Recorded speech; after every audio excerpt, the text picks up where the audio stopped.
Welcome back, Nuggets. This mother cluck has got some thoughts. Let's ruffle some feathers and get into the video. And if you would like to support my baby chick of a channel, please consider liking and subscribing, and don't forget to go check out all my other videos. Okay, so today we have a messy one. So I had just finished all of that content about Gypsy Rose, and I kind of looked up from the work that I was doing and saw a cascading of tea flowing from the girl world direction. So I thought, well, what perfect timing. Let's cover this one, shall we? In a quick mother clucker.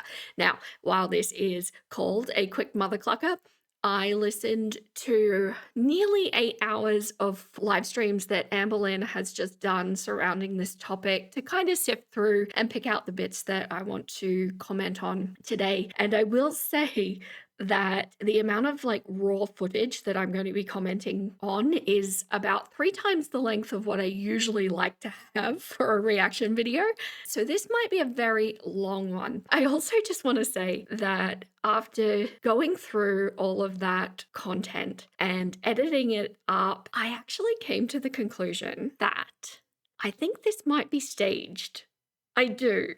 I just have this little inkling in my gut that I don't know. I don't know. And I'd be really interested to hear what you think by the end of this video too. Does it resonate with you perhaps in the same way? I don't have any solid proof of this. This is just like a little gut feeling that I've got. I found it interesting that she hasn't actually been creating content for the last month or so. So I'm wondering if maybe she wanted to try and spike either her live stream viewers, or these have all been public as well, so not just her members only that she's been doing, or maybe she wants to spark memberships so that people will go into these lives and chat because there's so much scandal going on, or maybe it's just that she wants to try and boost the algorithm again, who knows, which is, relatable for me right now. So I do think that there's probable cause for her to be faking this. But what I will say is, whether I'm right or not, I think that the topics that they're talking about are very real and still very interesting to discuss. So with that, I will just throw a trigger warning that we are going to be discussing topics of DV and fairly extensively discussing gaslighting as well. So if that's something that you feel like doesn't do well for your psyche right now, please look after yourself. You, my nuggets, are the most important thing at the end of the day, and then you can catch me on the next one. Now, I will also note that I have taken out most of the conversations surrounding rarity because I actually want to do a second, a whole video just on the rarity situation. Also, I just wanted to make a note that I did get some comments on my last video mentioning that the audio was a little on the wonk. I believe that I've found the issue and fixed it, but please let me know if you're still experiencing issues on this recording. It didn't actually come through on my headphones when I did the proof watch, so I'm guessing that it probably depends on what kind of setup you've got with your speakers or headphones as to whether it came through or not. But one thing to keep in mind when I'm discussing, I talk with my hands a lot, and I'm doing this right now, and I have noticed that this actually does change the way things sound on the microphone. So I'm trying to be really mindful of keeping my hands still, but I cannot help it, my nuggets. I've got wings and I flap them, and it happens when I talk. Okay, so a couple of things to keep in mind with this video. I do think that 2 things are worth keeping in mind here. And we're just going to take it on face value because, like I said, I do have some doubts as to whether this is real or not. But the 2 things I think we need to keep in mind. 1, while we do know how Amber defines their relationship and how she sees it and what she wanted to get out of it, we don't actually know how Emily defines their relationship. And I'll get into that a little bit more as the topic arises. But the other thing I want you to keep in mind is that in the section where Amber is reacting directly to Mr. Snowflake's video and basically the expose that he did with Emily, we have Amber on camera having a fairly emotional response live. So it was a live response. It was in the moment. She was very kind of at the behest of her emotions, as we know she tends to be. And then on the flip side of that, we have Emily answering questions from Mr. Snowflake, who has no tone involved because it's not spoken, it's all text. And because it's text, it gets to be thought out, edited,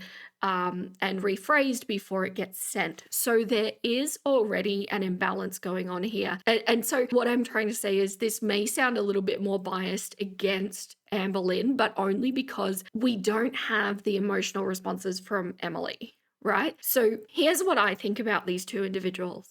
We know Amber has a very lengthy history of toxic relationships. And when I say toxic relationships, I'm not putting that on her past partners. I mean, she brings a certain toxicity to her relationships.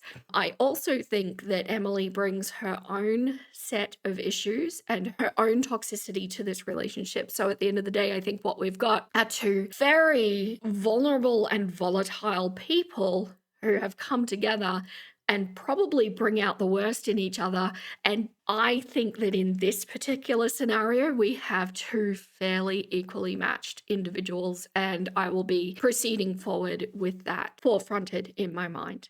And you'll kind of see what I mean moving forward with this. So shall we get into this? This is going to be a big one, my nuggets. So go get your snacks, make sure you're hydrated, get settled in, get set up for lots of housework if that's what you've got to do, and let's get into this one. Okay, so we're going to start with the live stream that happened on the 1st of August. And these first two live streams, there really wasn't that much to pick out, but I just kind of wanted to set the tone. And by the way, although I think this is staged, I don't actually think Mr. Snowflake is involved in the staging. I would be really, really surprised if that was the case. But she was already starting some preamble because there had been some issues and some discussions about what had actually happened with Rarity coming out. And so we're already setting the stage as a victim, right? Which is totally true to Amberlynn's style. And this is what she has to say. And I just got a text saying I wouldn't say too much if I were you, being threatened, as I have been, as I have been. And I get another text, I have video proof of you being terrible to me. Yes, a video proof of me reacting to your betrayal, me unmedicated with BPD, correct. Stop texting me. And the whole time I'm sitting here thinking how I don't want to hurt Tommy. And I literally hate even referring to her as Tommy because we all know. But still, I have that little tiny bit of respect that's still there. But we haven't been together this whole time. This whole fucking time. And I have seen the things that she has said to me, I mean, about me, whether that be in comments, whether that be in private messages, where it finally is like revealed. She had a whole fucking Reddit where she made fun of my body. Okay, so we have confirmation here from Amber that they have in fact been together this whole time and did not do that breakup in February, I think it was. Now, I am personally going to stand by, and it is kind of confirmed by Emily a little bit later. I actually think that breakup was still real. I do. I think there's just been a lot of toing and froing because, like I say, these two individuals are completely toxic and they really have no business being together. But it seems like they're in this cyclic pull and push kind of situation with their relationship. So I think it's messy. I think it's complicated. I do think there have been several breakups, but ultimately still together this whole time. Why go live to say all this? Because it's finally my turn.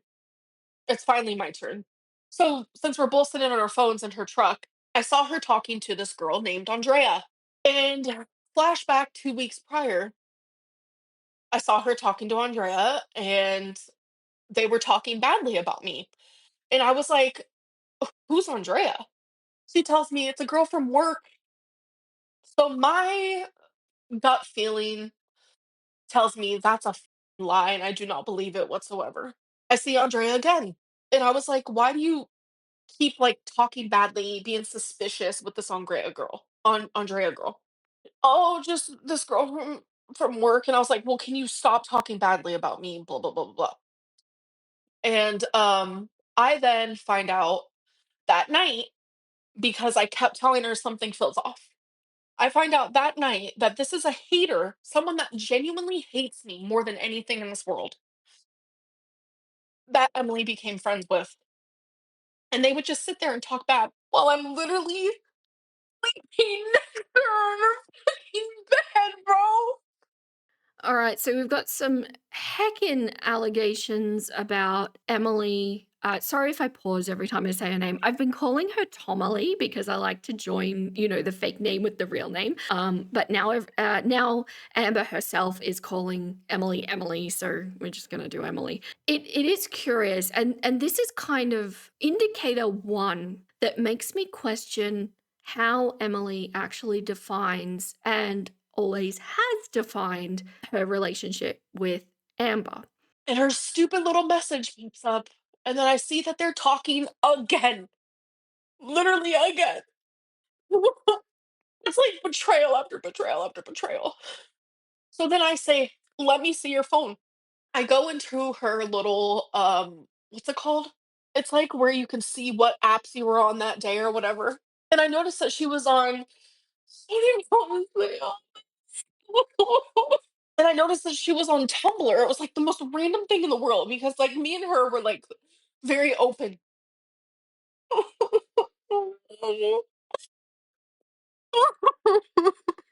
don't want to say what I saw. Okay, just know that what I saw her looking at on Tumblr literally broke me. Okay, so this is part of the story that actually predates the fateful night for Rarity, and I'll be going into it a lot more in the video that I go into about Rarity. A couple of things here. So Amber is really setting herself up as the victim in this scene, and it sounds bad, doesn't it? If you take this at face value, we've got a supposed committed relationship where one of the parties is speaking to a known detractor of the other and speaking bad about it. But notice that she doesn't actually give any examples and she never provides screenshots, at least to the point of this recording. There's no proof that this was actually happening or that this person is actually a hater, because we know that Amberlynn calls pretty much anyone who doesn't simp to her as a hater. So it's incredibly difficult to tell. And it's why whenever you're looking at Amber with these situations, you always have to put these layers of filters over it. It's like, okay, she is exclusively speaking from a biased standpoint and has no ability so far to be able to step into anybody else's perspective and see how they might be seeing things or alternative things that might be going on. Because for just off the top of my head, and I'm not saying that this is what happened, but just off the top of my head, could it have been that if this woman was actually a hater, contacted Emily trying to warn her about Amberlynn, potentially trying to save Emily some heartache, for example? That could be one explanation, but we never get this kind of multifaceted approach from Amberlynn, and this is going to be a running theme, but let's keep going. Okay, one thing I will say about this situation, there have been times where Amber has been crying where I have felt was legitimate. This seems very performative to me. This whole stream, she was kind of just making these sobbing noises into her hands that were covering her face, and it's just like, I don't know, none of this seems legit to me. Plus the fact, you've heard me say it before, I'll say it again, anytime Amber does over the top exaggerated movements or over the top exaggerated sounds or words, I can almost guarantee that she is lying in that moment. That seems to be such a tell for her. I don't believe that she's as upset about this as what she seems. She's basically running through all of these quote unquote betrayals that Emily allegedly committed against her. But at the same time, I mean, when you're in a relationship with someone, and tell me what you think about this nuggets, because I think everybody is a little bit different from this perspective. It's up to the individual relationship and the people that are in it to have discussions about boundaries, what's okay, what isn't, what would be considered a betrayal, what wouldn't. And there are many couples who use adult entertainment content both individually and together. So just because Emily was on Tumblr looking at her certain eccentric interest, which we know she has, it doesn't necessarily mean that that was, which is what Amber in a few live streams will actually call it. She calls it cheating. So yeah, tell me what you think about that. For me, unless there was an explicit conversation had saying, I do not want you looking at other women or using other adult entertainment kind of content, unless that was specifically said, I don't have a problem with this personally. There was just a lot. It was toxicity, but there were good times too. I get treated like shit repeatedly, repeatedly, repeatedly, and honestly, like, I don't know, you accept the love you think you deserve type deal.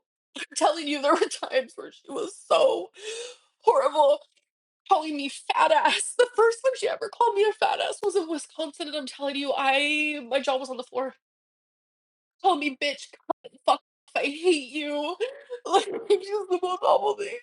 I'm a waste of space. I'm a leech on society. Like, the most awful things were said to me. Okay, firstly, one of those words, that is an Australian word, Amber, and you may not have it. It is not for you. Second, somebody with Emily's particular predilection, does it make sense that they would call somebody fat ass? Does that, I don't know. That seems like an opposing notion in my mind. I don't know. I don't know. But also, I get that, you know, if a relationship has gone bad, if you're this upset and you're feeling this absolutely destroyed by it, this would be the warning sign to get out. And I know that when you're in a mistreatment kind of situation, or if there's gaslighting involved, or, you know, multiple other things, it can get complicated and there can be a cycle that you get into. But one thing to keep in mind is that these two individuals are in completely different states. So it's not like they're living together and they're dependent on each other and can't get away from each other or anything like that. There is distance and they do have separate lives. And my advice, if this was actually the exact state that she's describing, it would be get away, get out, because this is not good for you. But if you share a video, which I have never shared screenshots, if you share a video of me during a BPD meltdown where I'm half naked due to your betrayal, that's when suing will entice. Apparently Emily is threatening this. We haven't actually seen that Emily is threatening with videos. I do tend to agree. And this whole thing, both of them, Emily talking to Snowflake, Amber having breakdowns on live stream, all of this is so incredibly messy. None of this should be public, unless, of course, you're intending it to be. So yeah, that would be wrong, but it's wrong what Amber's doing at the moment too. Keep your relationship private. Don't invite the rest of the world, especially when you know you've got haters out there, into your relationship. Emily said it to your face or in text. Which part? Both, though, if you're talking about the. My favorite was when she told me she wants to knock my teeth down my throat. That was my favorite. While we were looking for Rarity in the truck. Yeah, I'll never forget that one. That one was to my face, so you wouldn't be able to see that in text. But yeah, that shut me up real quick. I'll tell you that.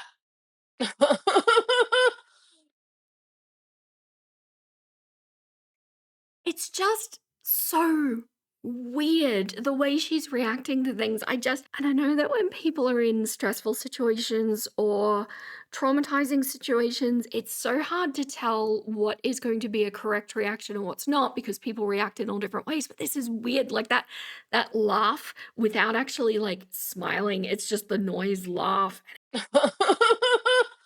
It's it's weird. And if any of you have been in a physically intense relationship like she's describing there, like, do you describe it like this? If you've been in this situation, is this how you talk about it? I just, something about this does not ring true. It is what it is, though. Like, during a diabolical crash out, I'm sure I probably said, like, "I can't believe you said that," and I probably, yelled. I'm a yeller. I'll say that. During my, like, crash outs or, like, fits of betrayal, like, when I find out that I was betrayed and things were hid from me, etcetera, etcetera, I will say that I'm a yeller.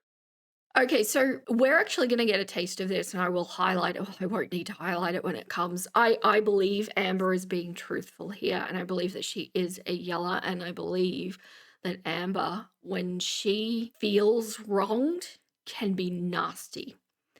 And that's problematic because if you approach every conflict with that kind of attitude and to sit there and kind of minimize it like that, to say, oh, yeah, well, that's just me, that's just who I am, and that's just how I'm going to react. And that means you just have to deal with it. Well, that's not conducive to a healthy relationship. That's not how conflicts should be resolved within healthy relationships. There needs to be a dialogue and an understanding of each party's needs and a way to be able to get there. But if one party is just yelling, as soon as somebody devolves the conflict into something like that, there's never going to be a resolution. It's only going to be angst, heartache, or potentially a release for one party, and nothing will get resolved in that way.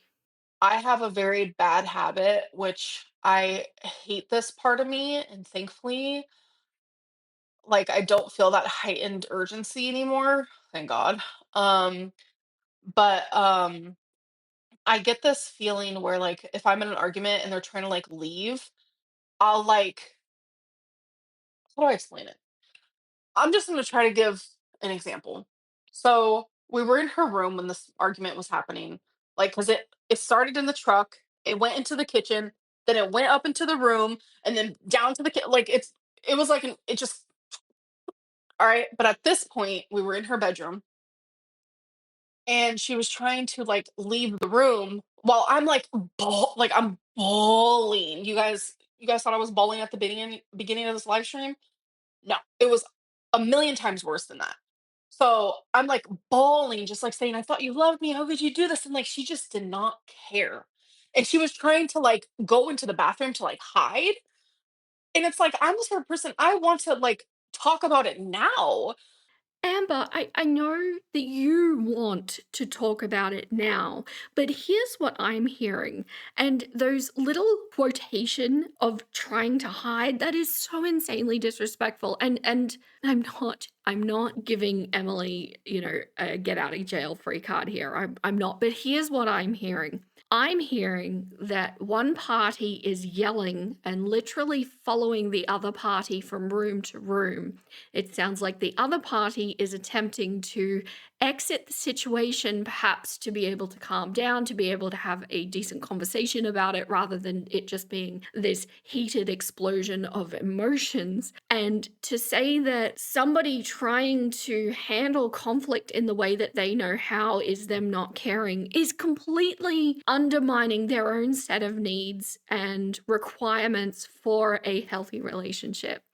Look, I'm sorry, no shade if you're one of these people that won't let the conversation go, but sometimes it's a good thing to not deal with it in that exact moment. I think if you're the sort of couple that can sit there and discuss things and not yell and not devolve into name calling, then absolutely it can be discussed in the moment. But what Amber's describing, yeah, have a little bit of distance, let it go a little bit, and respect what each other needs.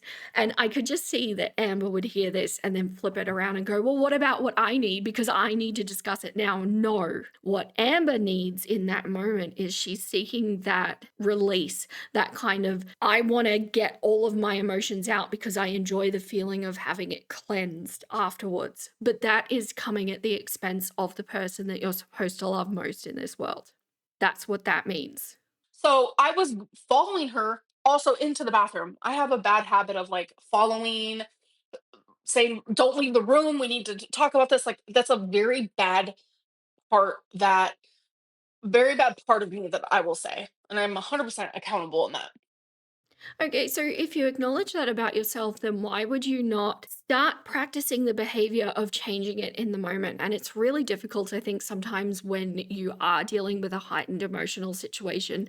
And I totally get that. It's harder in those times to put things into practice. But if you don't ever actually start practicing, you're never going to be able to change the behavior. And in acknowledging that the behavior is incorrect, or inflaming the situation. You're essentially saying, I don't care anyway. I just want to feel better about this, and I'm going to do what I want, regardless of what you need. When I went to go walk into the bathroom, she kicked me. She's tall. She's taller than I am. She's like 5'7". She kicks me really hard in my stomach. Really hard. That is the only time that something like physical like that happened. And it was like right in my hernia, so that like really scared me, I will say that. But I immediately called my mom, like I'm like freaking out.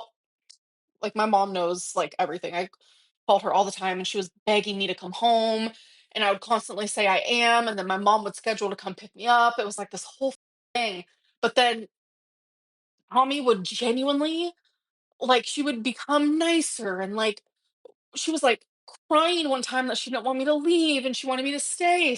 Okay, and this sounds like a very serious cycle, and there is absolutely no excuse to put your hands on your partner in any way, shape, or form. And that includes throwing things at them. And I also believe that there's no excuse to start name calling either. My husband and I have been married a very long time. We got married pretty young, and not one have we ever called each other a name, because it is a line of respect that we both acknowledge is not allowed to be crossed. It's not acceptable. And I don't want to be in the business of not believing a serious allegation like this. So I'm just going to take it at face value what Amber is saying is true. And under no circumstances would anything that Amber did make that okay. I am hearing that it does kind of sound like she cornered Emily, and Emily lashed out. And at this point, this should have been over. This relationship should have been cut off, and Amber goes home. Emily goes back to her life, and that's just it. They lead separate lives because clearly they're bringing out the worst in each other. Part of me feels really sorry for Mama Lynn too, because this is the first time Amber mentions it in this video that we're doing now, but she does repeatedly bring it up throughout her live streams, where anytime something happens, in even not as big as this, just like an argument or whatever happens, she's calling her mum. And I feel kind of bad because can you imagine from Mama Lynn's perspective, she's like a 12-hour drive away in a completely different state. She's got her daughter potentially, from what she's hearing, in a very physically dangerous situation. She can't do anything about it. And what's worse is when you're, and I'm not saying that if you're in a bad situation that you shouldn't reach out to people. I'm absolutely not saying that. But when you think about the frequency at which Amberlynn does do it with her mother is only hearing these horrible conflict moments, and like she's sending her mother screenshots and all of this kind of thing, but her mother never gets to see the makeup or the conversations or the conflict resolution, if any, that they go through. So this poor woman is just hearing all of the bad, and she's hours away from her daughter. I can't imagine how out of her mind she must have been through this. Okay, so there was more in that first live stream, but it is going to be repeated in the larger area that we're going to be looking at anyway. So let's move on to the second live stream. So this was the 2nd of August, and there wasn't a lot in this video. It was the get ready with me video, but just a couple of little highlights that I wanted to bring up. How'd you feel about her Insta post about Colleen? Thank you for the super chat. So I know how much he loved Colleen and still does. Like, I fully get that. During arguments, she would literally tell me, "You're never going to be Colleen." Like, just saying how much better Colleen was. Like, I had to literally compare myself, and I was in competition with Colleen every single day of my life.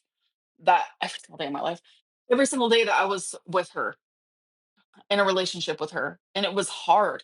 Okay, so this is another area where I kind of question how Emily defined the relationship with Amber. Because if you think about this, this was the series of events. Emily was in a long term relationship with Colleen. And when Colleen passed at the funeral, Emily said, and it's on video somewhere, she was the love of my life. And regardless of what you think about the predilections or the eccentric interests that Emily partakes in, it does seem like, on the surface, again at face value, it does seem like there was an immense amount of love there. Then 2 months later, she's with Amber. So if you think about yourself having been in a long-term relationship and then you've lost that partner, if you get involved with another person, how serious is that relationship for you? And I don't know, because I do have to say that my grandmother was married 9 months, actually engaged 3 months after my grandfather passed. And so, that may have been a marriage of convenience. I don't know. Companionship. Long story short, what I'm kind of wondering is, did Emily start to seek companionship just to kind of fill that empty void that she had within her? Maybe she just needed that little bit of companionship, like a rebound, but for grief, which kind of sounds like the wrong phrasing, but you know what I mean, right? Just something to help bolster the emotions that you're going through in that grief. And then comes along somebody like Amber, who is essentially saying from the get-go, this is a big love thing and we're really serious and we're going to be involved. And then they're visiting each other and she's staying for 3 months. And it just, did this get away from Emily? Did Emily set the correct boundaries? Was Emily honest with herself and with Amber about what she wanted to get out of this relationship? And if she did Amber listen? And I'd just be really interested to know, did those sorts of conversations happen? Because as we go through this, there's just more and more evidence that I don't think that Emily saw the relationship in the same way that Amber did. Constantly here, Colleen didn't cry as much. Colleen, like it was very hard for me. And I made it very apparent that like Colleen is always going to be part of our life. And so that's weird. That's weird phrasing, right? I made it very apparent that Colleen was going to be part of our lives. Why would Amber be making that apparent? That's odd, right? Wouldn't that have been coming from Emily? Does that not sound like the conversation of, I loved this woman with my whole heart and I am not over the grief. And I need you to acknowledge that because that's the place I'm in. That's what that sounds like, right? Not that Amber made it apparent. That would be odd. Oh, I'm going to make sure that your deceased partner is part of this relationship. That's odd without the other person saying it first, right? But yeah, like remember that because this actually comes up again later. But to continuously use Colleen as like a weapon, it became awkward for me. So the day that she posted on her Insta, the night before, we had a huge argument. Um, so to me, it felt like she was doing it to hurt me. And that's really sad. And it's difficult to know with Amber because we know that the way she perceives things through her own perspective and filter is not always the way it actually is. And so I do kind of wonder, was Emily actually weaponizing Colleen? And if she was, that's not good. That's a boundary that's being crossed for sure. Or was this just a grieving person bringing up something that she wished was still there that wasn't? And if that's true, if all of this is true, it sounds like Emily was way too early in the grieving process to be involved in a relationship like this with somebody like Amberlynn. And that is on her to be not setting those boundaries and not adhering to those boundaries correctly. But then because that's usually like how it goes. We'll get in a fight and we'll like break up for a day.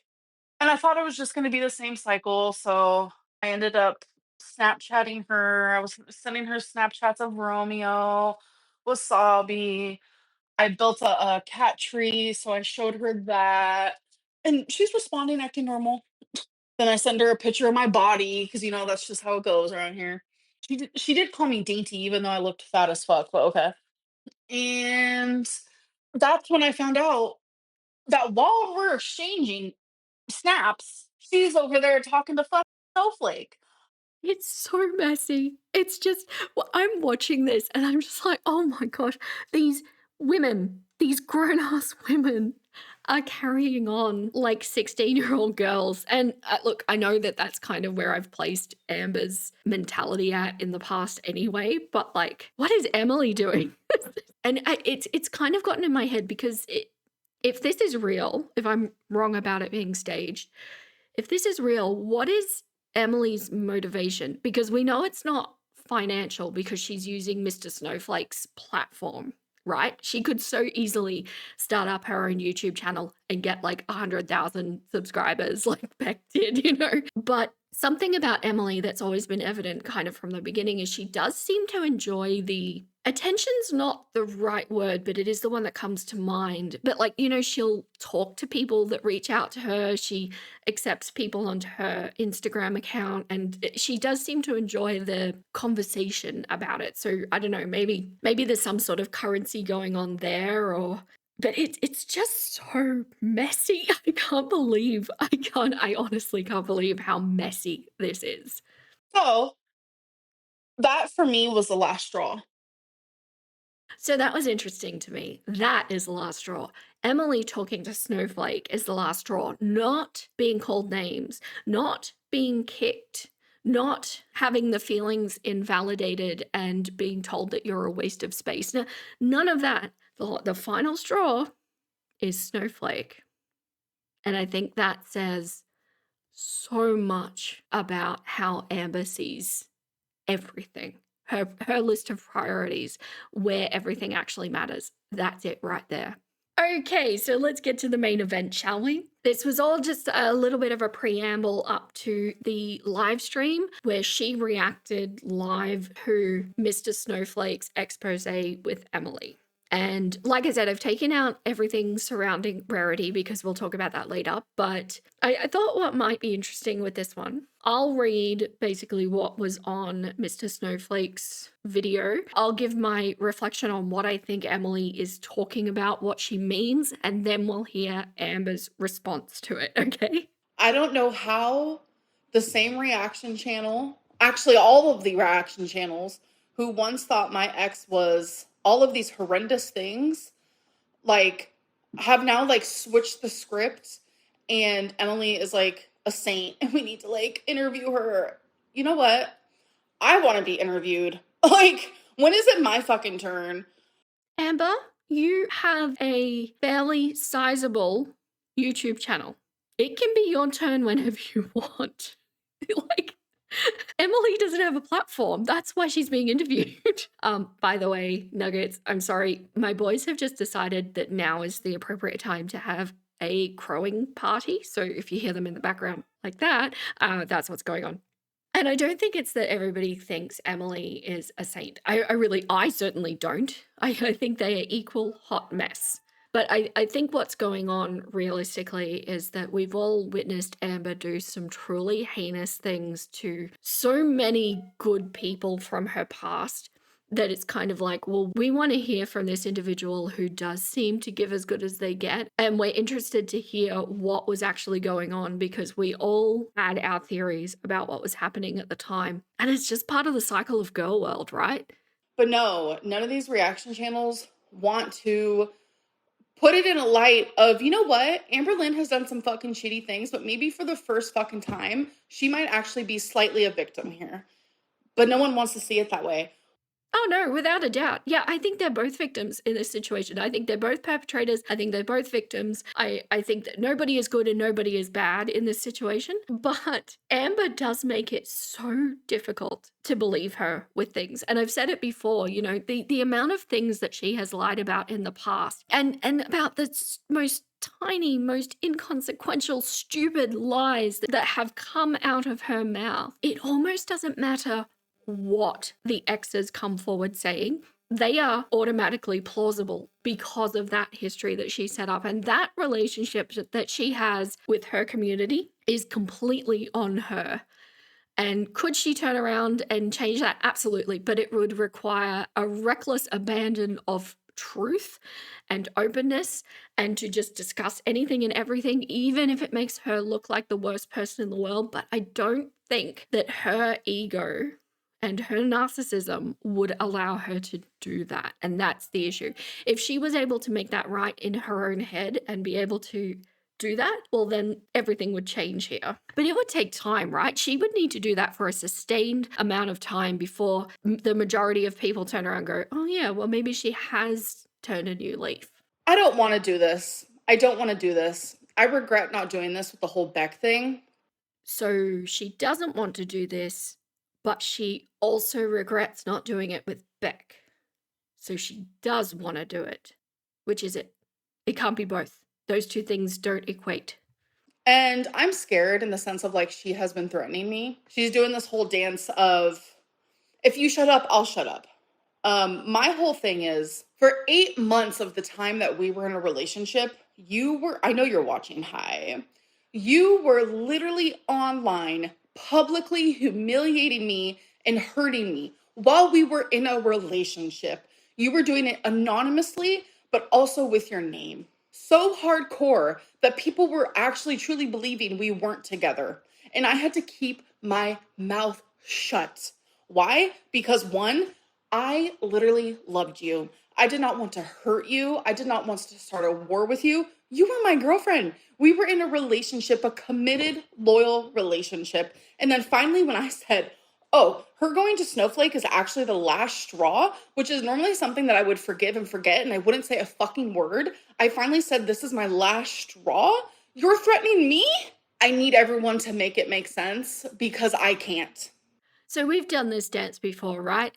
Amber has had this agreement with exes in the past. Don't talk about me and I won't talk about you, which is absolutely fair to say to the person who has hundreds of thousands of followers on her YouTube and who listen to what she's going to say. I could understand exes not wanting one biased side getting out. And don't get me wrong, when it comes to relationships, I'm absolutely of the belief that there is side A, there is side B, and then C is somewhere in the middle that is the truth. And whether or not Emily has been talking bad about Amber, I don't know, because like I say, the perception of Amber and the way the world works is just so badly warped. It's just so difficult to know if what she's seeing is actual truth. But instead of going, yeah, okay, this is infantile and this is messy, and we're just going to, stop talking about each other. No, let's go on live and react in a very emotional and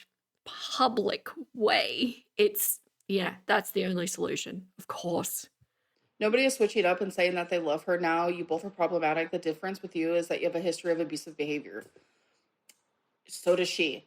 Amber, you could probably shut everyone up with proof. I probably could, but I'm not like this girly pop that's just like, here's proof. Why would you not? If you're going to get on live and you're going to address everything and basically say that everything is a lie, and by the way, I've cut out all of the rambling and her just disagreeing that it didn't happen because you can probably assume that it's happened on everything. When she did acknowledge something, I have been sure to leave it in, but it's maybe 5 times. It's insane.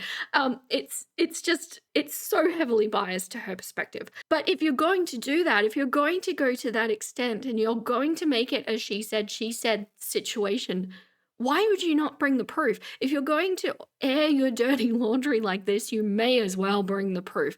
Having said that, don't think any of this should have been happening, but because it is, bring the clucking receipts. My question for everyone truly is, have you ever seen me this like insane? Like go back to not the live stream from yesterday, but the one from like the first one I did about this whole mess. Have you ever seen me that hurt?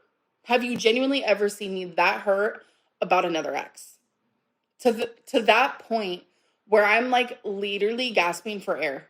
I don't know if that is the mic drop moment that she thinks it is. I don't think that just because we're seeing the effects of this one and maybe we didn't with the others, who knows? I don't think this means anything. It's just kind of nothing. But tell me what you think about that. I'd be interested to know.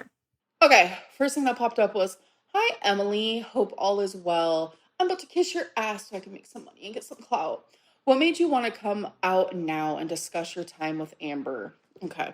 So funny situation about this is Emily and I literally just got into an argument and that's it. That's it. That's always what happened. Anytime you guys saw her talk shit about me online, it's literally only because we got into an argument. That's it. That might be true. I don't know. But let's say that is true. Why do you want to be with someone like that? Why do you, as the public figure, with most of the power in this regard, why do you want to be with somebody like that, who at the drop of a hat, at the smallest disagreement, is going to go air your dirty laundry to everybody online and give the reaction channels ammunition? Why do you want to be with somebody like that? Okay, so the first of the messages. Emily said, honestly, I was content staying silent for a long time, but I'm tired of watching her dodge any real accountability. She creates her own reality and then expects everyone to play along. The sad part is most people do because they're either scared of her or don't want to deal with the drama. But I hit a point where I just couldn't sit back and watch her keep rewriting the truth. So this sounds plausible, right? This is consistent with what we've heard from Amber's exes in the past. And we've also witnessed Amber doing it time and time again, where she is kind of rewriting history and making it convenient for her. I think I've mentioned in previous videos with Amber, I'm really torn as to whether she is like a pathological liar or if she actually believes the things that she comes up with, because the way she tells stories and the way she twists things reminds me so much of my mother, who does have narcissistic tendencies. And I know that my mother believes the things that she comes up with. And I kind of wonder if Amber's the same, if she doesn't believe her own stuff, at which point, in her mind, she's technically telling the truth. I am torn as to which one of those it is. But let's hear what Amber has to say. You are literally the queen of dodging accountability. You are not afraid of me. How many times have I said that I'm afraid of you? You are not afraid of me because you've gotten public behind my... Amberlynn, calm down. I'm about to have a BPD meltdown here on live. Can you imagine? Literally, behind my back, you have said awful things about me. You've done it publicly knowing that I would see it. If you were afraid of me, you would have never done those things. Not only that, if you were afraid of me, you would have never verbally abused me repeatedly to my face, in text, in Messenger, in this, in that, on FaceTime, on the phone. You wouldn't have done those things if you were afraid of me. That's just easy for you to say to look like the victim. Now, I'm open to personal experience here if you're willing to share it. But the way she just addressed that, the way she delivered it, the confidence and the dominance that she just delivered that spiel, that doesn't sound like a mistreated to an extreme degree victim to me. I could understand after a time of, being separated from your aggressor and being separate from the situation where you can heal from your trauma, that maybe you could summon this. But we're talking about this breakup is fresh. She's just gotten out of this mistreatment situation, this physically intense situation, this gaslighting situation. Does that sound like the victim to you? And I really want to know. From my perspective, through my filter, this does not look like a victim. This looks like somebody who's giving as good as they get. I guess what I'm trying to say is Amber is trying to spin everything that, if you imagine, a seesaw. What do Americans call it? Like a teeter-totter, I think. The schoolyard thing where you go up and down with somebody on the other side. So what I'm trying to ascertain is she's trying to present herself as complete victim, right? Where she is completely down on one side of the seesaw and Emily is all the way up in the air in the aggressor pose. What I'm suggesting is that they're actually equal, completely equal. And that does not justify it. That does not make it okay. Neither one of them should be doing that to each other. But I'm just saying that I don't think this situation is being depicted from either of them the way it actually is. Mr. Snowflake said, well, I'm glad you've decided to speak up, so I guess we start at the beginning. I'm guessing everything was fine at the start of the relationship, or was there any little red flags? Well, there was red flags for me, but you know what? I was so fucking blinded by love bombing that I just red flags? What? They're in heart shapes though. So it's interesting that she brings up love bombing, because I actually think in this situation, there's evidence that there was love bombing on both sides. I think they were love bombing each other. We definitely see it from Emily in the past, especially at the very, very beginning. But we also see a lot of it from Amber. And we know that Amber does have a history with her exes of love bombing in the beginning. And that is part of her coercive control that she tries to set up with them. So it's interesting that I think this is a point where we actually have it coming from both sides. So they're both kind of blinding each other. What does that equate to? Probably not the setup that either one of them wanted to have. Okay, so Emily said, at first everything was great. I really thought I'd found someone who was kind, laid back, and just fun to be around. She was able to carry on a conversation, and it's hard to find these days. Looking back now, I obviously was looking at everything through rose-colored glasses. Just as a side note, I think she was probably looking through grief glasses as well. She really made it seem like she was this grounded, supportive person. I told her up front that I was grieving Colleen and still will be. She said she understood and respected that. She said it wouldn't be an issue at all. That was super important to me for her to be accepting of it. And for a little while, it felt good. We actually had fun together. We laughed, we joked around, and it was chill. I genuinely enjoyed spending time with her before she started showing me who she really is. I guess it was a typical scenario of love bombing. After everything I'd been through, it was just nice to feel wanted and not so alone anymore. So this is supporting my theory that Emily was probably not looking for the same sort of relationship that Amber was looking for. And that's problematic. And it almost makes me wonder if Emily was upfront about the Colleen stuff. If that was true, and she was, did Amber go into the situation hearing that and going, yeah, no, that's all fine, thinking in the back of her head, oh yeah, no, that's fine, I'll change that, we will get there, you know? So Emily is mentioning love bombing here too. So we've both got each side accusing each other of the love bombing. Her up front, I was grieving Colleen and still will be. Yes, that is true. She said she understood and respected that. Yes, that is true. Still do.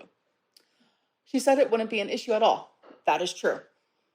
So I wanted to leave those in there because she is actually acknowledging that she agrees and not just denying something. I do think Emily, if this was discussed, I do think Emily made the mistake of when her boundaries were crossed or when this was getting too serious or more serious than she was comfortable with, she really should have taken control of the situation. But having said that, I do think that grief can make you act and say things that perhaps are out of what you would do in the norm. You're not necessarily operating on pure logic. And I think perhaps Amber was able to get in at a fairly vulnerable time for Emily. And maybe it wasn't until quite a bit in that Emily realized what was happening. I don't know. Something's off here.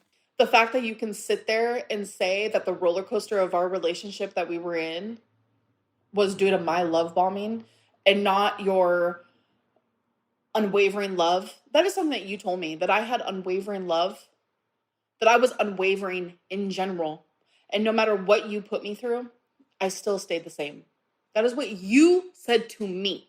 But you, every day, I did not know what Emily I was going to wake up to. Was it the one that loved me? Was it the one that hated me? Was it the one that just wanted my belly? I never knew. 9 times out of 10, it was the one that hated me. The fact that you're turning this around and rewriting this whole thing to make you seem like a victim because my ex Beck might have been is fucked up. You know exactly what you're doing. Tell me why in every one of your relationships you broke up because the arguing was non-stop. I wake up in the greatest mood. I'm in Wisconsin. Everything's fine. She wakes up raging at nothing. And it's rough to live with people like that. Have you ever lived with someone where you felt like you were having to walk on eggshells because you didn't want to tip them over into rage or you didn't want to create an argument or a bad mood? I actually had this with my mother's girlfriend. She was like that. It was just a very kind of tenuous situation, like all the time. And that is difficult. But an alternate perspective, especially on the morning thing, could it be, just floating this out there, not saying it's exactly what happened, what if Emily is not a morning person? What if Emily is the sort of person that likes to get up, quietly have a coffee, quietly have a cigarette, have a nice slow morning before all of the activity starts, before all of the talking starts, before the day starts, just to get it going?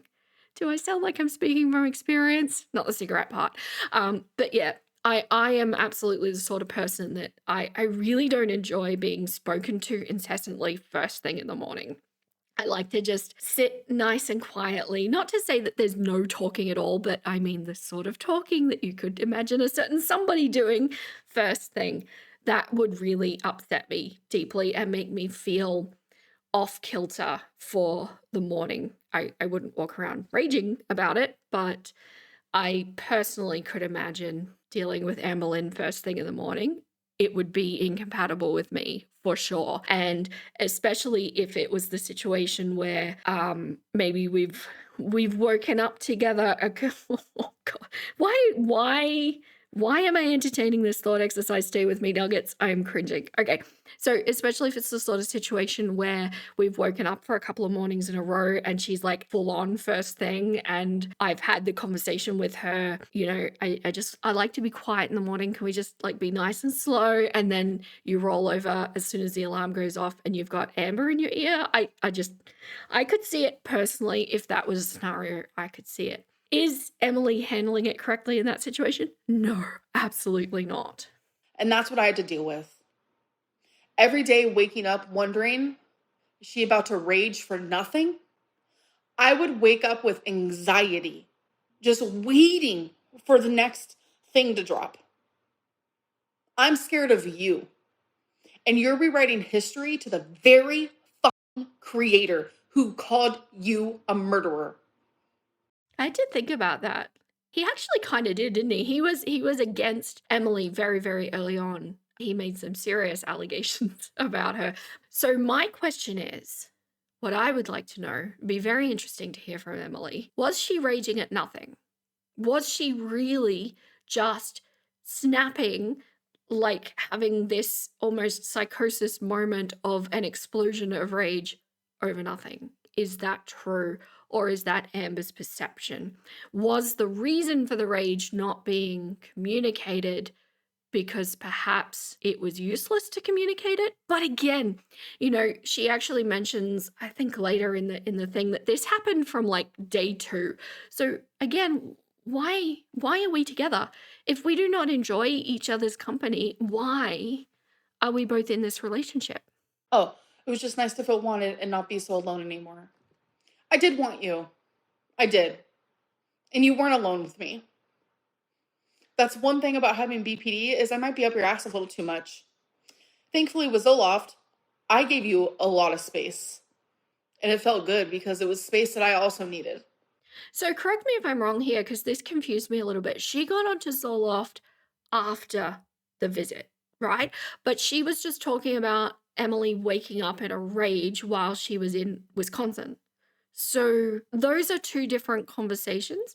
And what Amber just admitted was that being up one's ass, which I assume means that she's constantly there and constantly talking. Is this supporting my theory?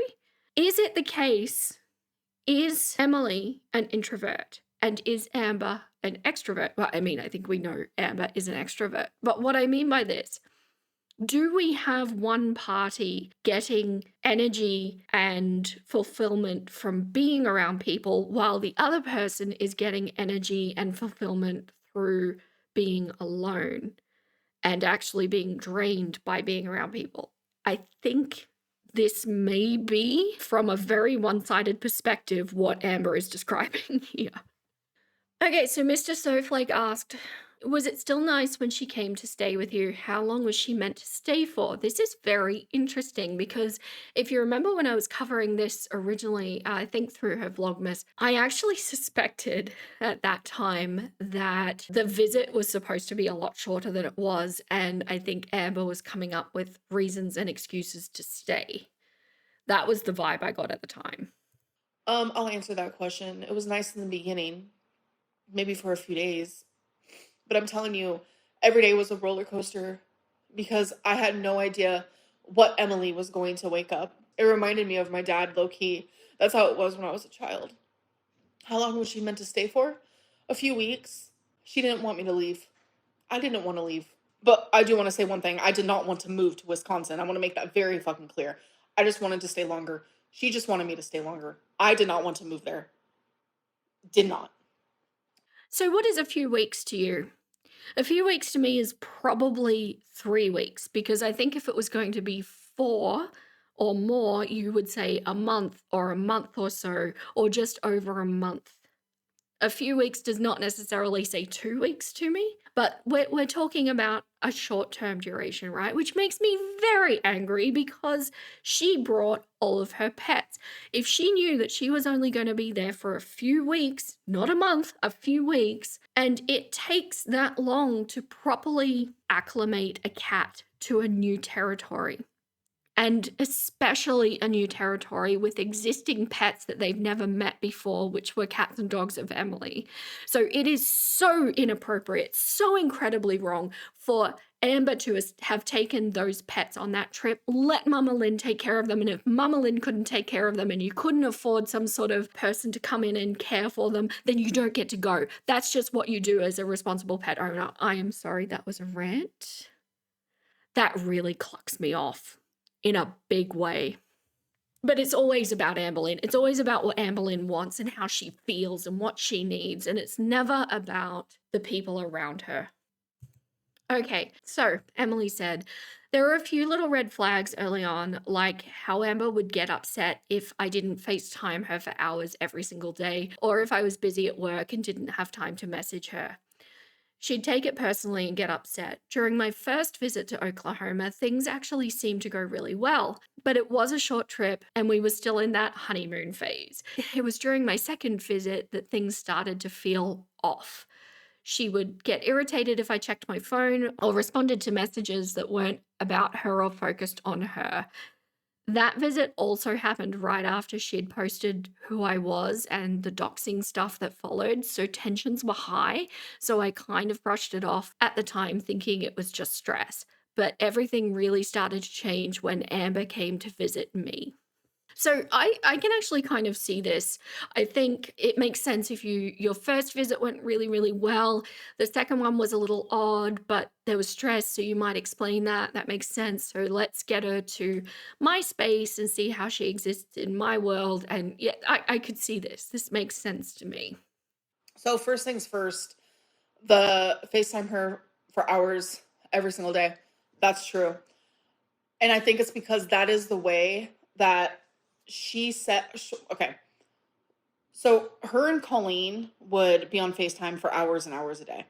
And that is how mine and Emily's relationship started. And it was because she wanted that. So I don't really buy this. I mean, it is possible that Emily wanted it as well, but I don't buy that it didn't come from Amber at all, because we have Destiny saying that Amber wanted her to be on the phone with her all throughout her lunch break. Like, never mind that you might need to decompress from the work that you've been doing, and that's the purpose of lunch breaks. And then we see Amber filming vlogs and things like this where she's got the little AirPod in her ear, and we know that Emily is always there. It just, this is a pattern that Amber has established. So to try and spin it as, oh, that's what Emily wanted, that's what Emily set up, it's really disingenuous. It's not representing the truth of Amber's history. Why not instead, to sound a little bit more credible, say she used to do that with Colleen and she wanted to start doing that with me, and that fit with me really well because I also enjoy doing that with partners. So you make it a mutual thing, but instead, no, it's all Emily. Amber victim, Emily perpetrator. So when that became a pattern where it was we were on FaceTime for hours and hours a day, that is what I got used to. It was like we were living together, but through technology. That is what I got used to. And having BPD, I have also very bad anxious attachment. Ah, having BPD gives you anxious attachment. I'm sorry, my nuggets. I mean, you guys have probably heard quite a bit of my history. It probably wouldn't surprise you to hear that I also had anxious attachment. It's something that you learn about yourself. It's something you learn to manage to create healthy relationships moving forward. It's not something that you just accept about yourself. It's something you work on. And to then throw BPD into the mix, which is completely redundant information at this point, it is always used as an excuse. Just because that's something that might have been done when you were living states away from each other, would it not make sense that then when you're in the same location, that might change? Like, because you've gone from a long distance relationship to a live-in relationship. Does that not make sense? Because essentially what she's then saying is the time that Emily spent away from her while she was in Wisconsin was only while she was at work, so you need to FaceTime me while you're at work. This makes no sense. This is not based in reality. This is not what adults do. And like, Emily is a nurse. She's going to be incredibly busy throughout her day and not have time to stop and constantly talk to Amber through that time. So just based on Amber's response to this, I'm going to say that the truth actually lies with what Emily's saying, because Amber's pretty much saying, well, I got used to it, so I expected you to continue it even when I was in Wisconsin with you. That's just, yeah, I don't even know what to do with that. And when I noticed, sometimes she didn't want to do that, my brain, because it's not wired the same as everyone else's, my brain would tell me, she hates me. What did I do wrong? Because that is the way my brain is wired, and that's unfortunate. Okay, I've talked about this a lot in previous videos, and this is going to be a very long one, so I'm not going to get into it. But in short, I will say sometimes the brain is just going to misfire. You don't always have to do what it says. Sometimes the brain just brains, especially if you're neurodivergent, which is absolutely okay. You acknowledge that about yourself and you learn how to self-manage. It is not your partner's responsibility to manage that for you. But everything really started to change when Amber came to visit me. Yeah, because I saw your true colors. Those red flags and those lightly pink red flags that were heart-shaped, they started to become brown and every other color that I don't like puke green. And they were no longer heart-shaped. They were like circles and squares and rectangles and triangles. Sorry, I just had to leave that in there for poetic Lynn. Enjoy. Yeah. So the part about that visit also happened right after she posted who I was. I did not want to show anyone who Emily was. I actually have text message proof of this. We had talked about it in text messages. I knew the hate was going to happen. I explained the hate. I told her, I don't want the haters to find you. I don't think you can handle it. I don't want you to handle it. I don't want to post you. I was guilt tripped so bad. She would say things like, I don't want to be hid. But I was guilt tripped into revealing who she was. If there's proof, I would like to see it. I do not buy this. Just not even the tiniest little sliver of buying is happening in this direction. I think that directly after the Erica thing happened, she wanted the internet to know that she had somebody and somebody wanted her and somebody was really into her. And I think that's what this was about. At no point during that time did it look like she was trying to keep Emily away from the internet. This is just no. So Emily said she was originally only supposed to stay for a week or two, tops. It wasn't going to be some extended thing. We were planning on probably around 2 weeks because that's when I'd be off work and able to take her home. But by day 2 of her being at my house, things already started to shift. It was weird how high-strung she was that early on. I don't know what shifted, or it was the change in environment, but she just acted off. So they actually agree that things started going downhill in a couple of days, which really makes me wonder if they're both on that same page, or at least Amber is claiming to be on that page now. Why not cut it short? What makes sense to me about this statement is that she's accommodating her work schedule in being able to take Amber home. Because if you're working, say, a normal kind of week, you're not going to be wanting to do a 12-hour drive like on your weekend. I'm also wondering, what did Emily, like, if this is true, if it was supposed to be a week or two, what was Emily thinking about Amber bringing her pets? Because any responsible pet owner should know how to properly acclimate their pet to a new environment. And Emily has cats, so she should know how this happens. I would love to have known, if this is true, what was Emily thinking at that point? She was originally only supposed to stay for a week or two tops. That's not true. Okay, but you just said a few weeks. like not long ago. So is it a few weeks? Is it months? Is it 1 week? Is it 2 week? This doesn't make sense. None of this is making sense. Emily, if that is the case, why did you want me to stay longer? Why did you want me to move in? Why did you call me? Why did you literally say that that was my home too? Why, when I came home because I chose to come home, you would message me saying, I immediately want you to come back home. I want you to be here. I want you to move in. Why did you say those things? What do we think? Do we think this is true and it's just down to weird toxicity between these two? Like they can't live with each other, but they can't live without each other either. I'm interested to know what you think on this. This is bizarre, right? Am I the only one that's sitting here going, what even is this? I've been talking for like an hour and a half on this, and I'm going, this is insane work. Okay, so Emily said she really didn't like that I had a life outside of her. I mean, I work 12-hour shifts. I have a family, friends, pets, a house to take care of. I have responsibilities, but anything that wasn't about her felt like an inconvenience to her. And she made that very clear. I'd get home from a 12-hour shift completely exhausted from a stressful job, and she'd get upset if I wanted to go straight to bed. She'd say things like, oh, you're not going to hang out with me, or ask me to take her to a casino or go shopping. And if I said no, she'd get upset and compare it to her working on vlogs all day, saying that she still had the energy to do things, so I should too. Which, I don't know.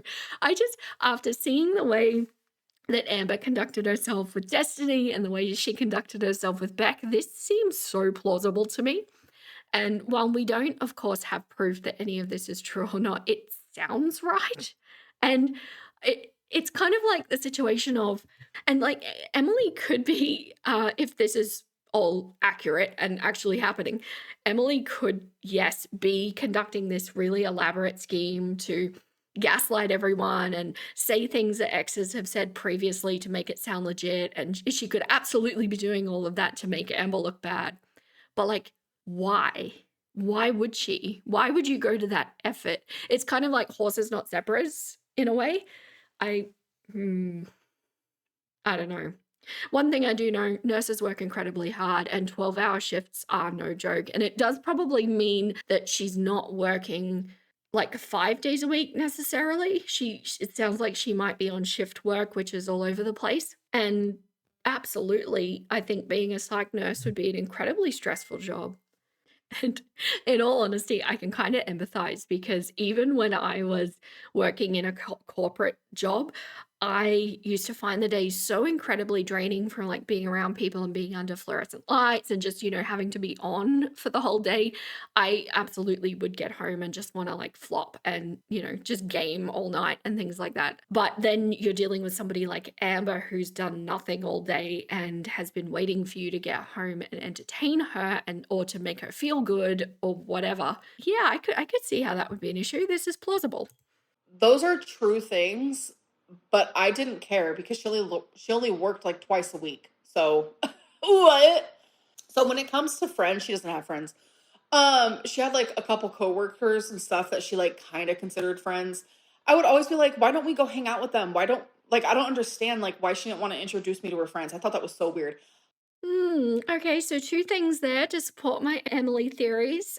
One is that sounding a lot like an introvert to me. Yeah, she gets she gets her energy drained from being around people and gains energy from not being around people, which would be horrendous to have somebody living with you in that scenario that you're not like fully invested in. And two, not wanting your partner to meet your friends might also indicate that you are not perceiving that you are in a serious relationship, right? That maybe you are just an eccentric interest that is entertaining you for that time or making you feel a little bit less alone, but not meeting friend worthy. That's what I'm hearing. Tell me what you think about that. And I always wanted to like go to her families, hang out with people. Like I was miserable in Wisconsin. I don't think you guys understand. All I did was sit in her fucking room in her bed. That is all I did.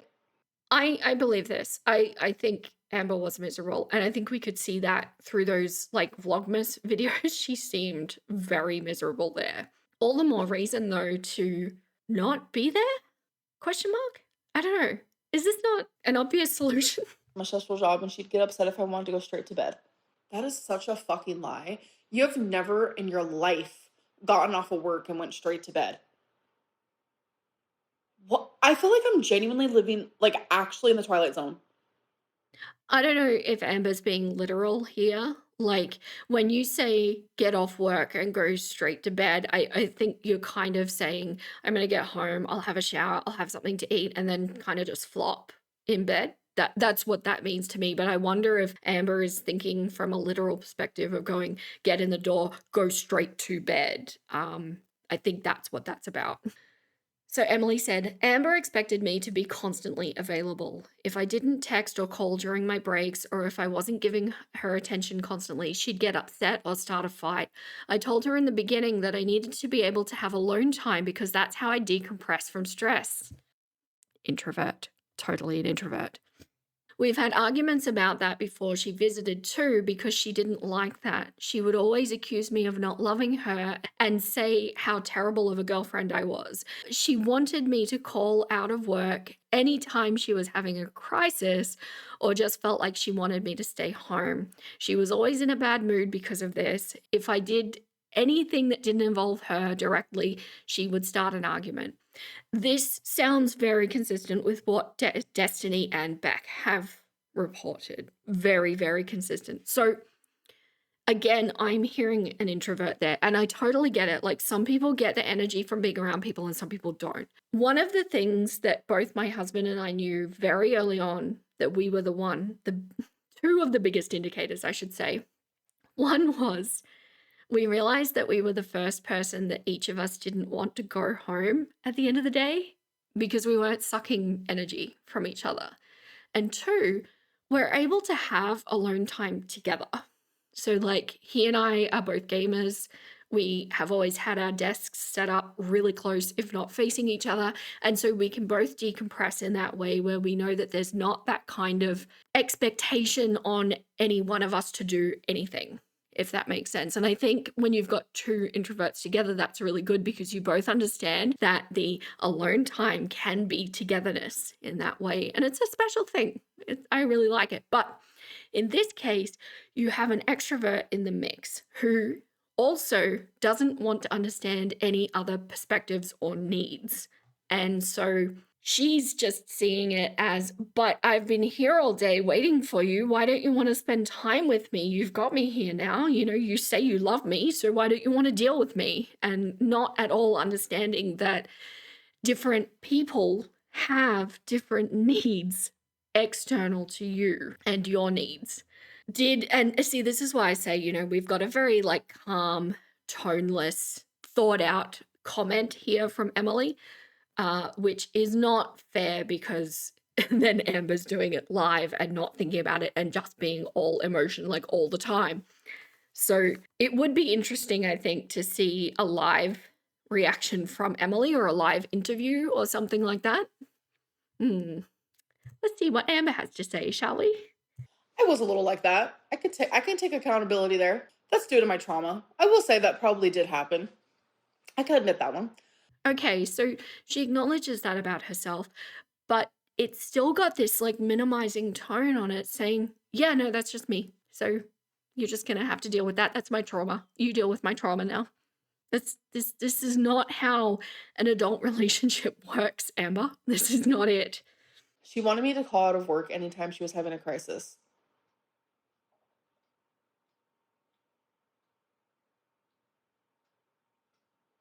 Or just felt like she wanted me to stay at home.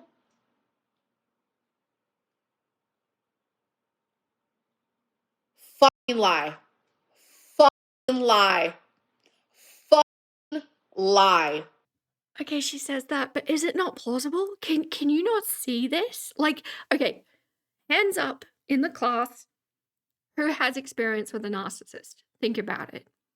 Did they ever take accountability for their own entertainment? Did they ever take accountability for their own feelings and moderating their own feelings?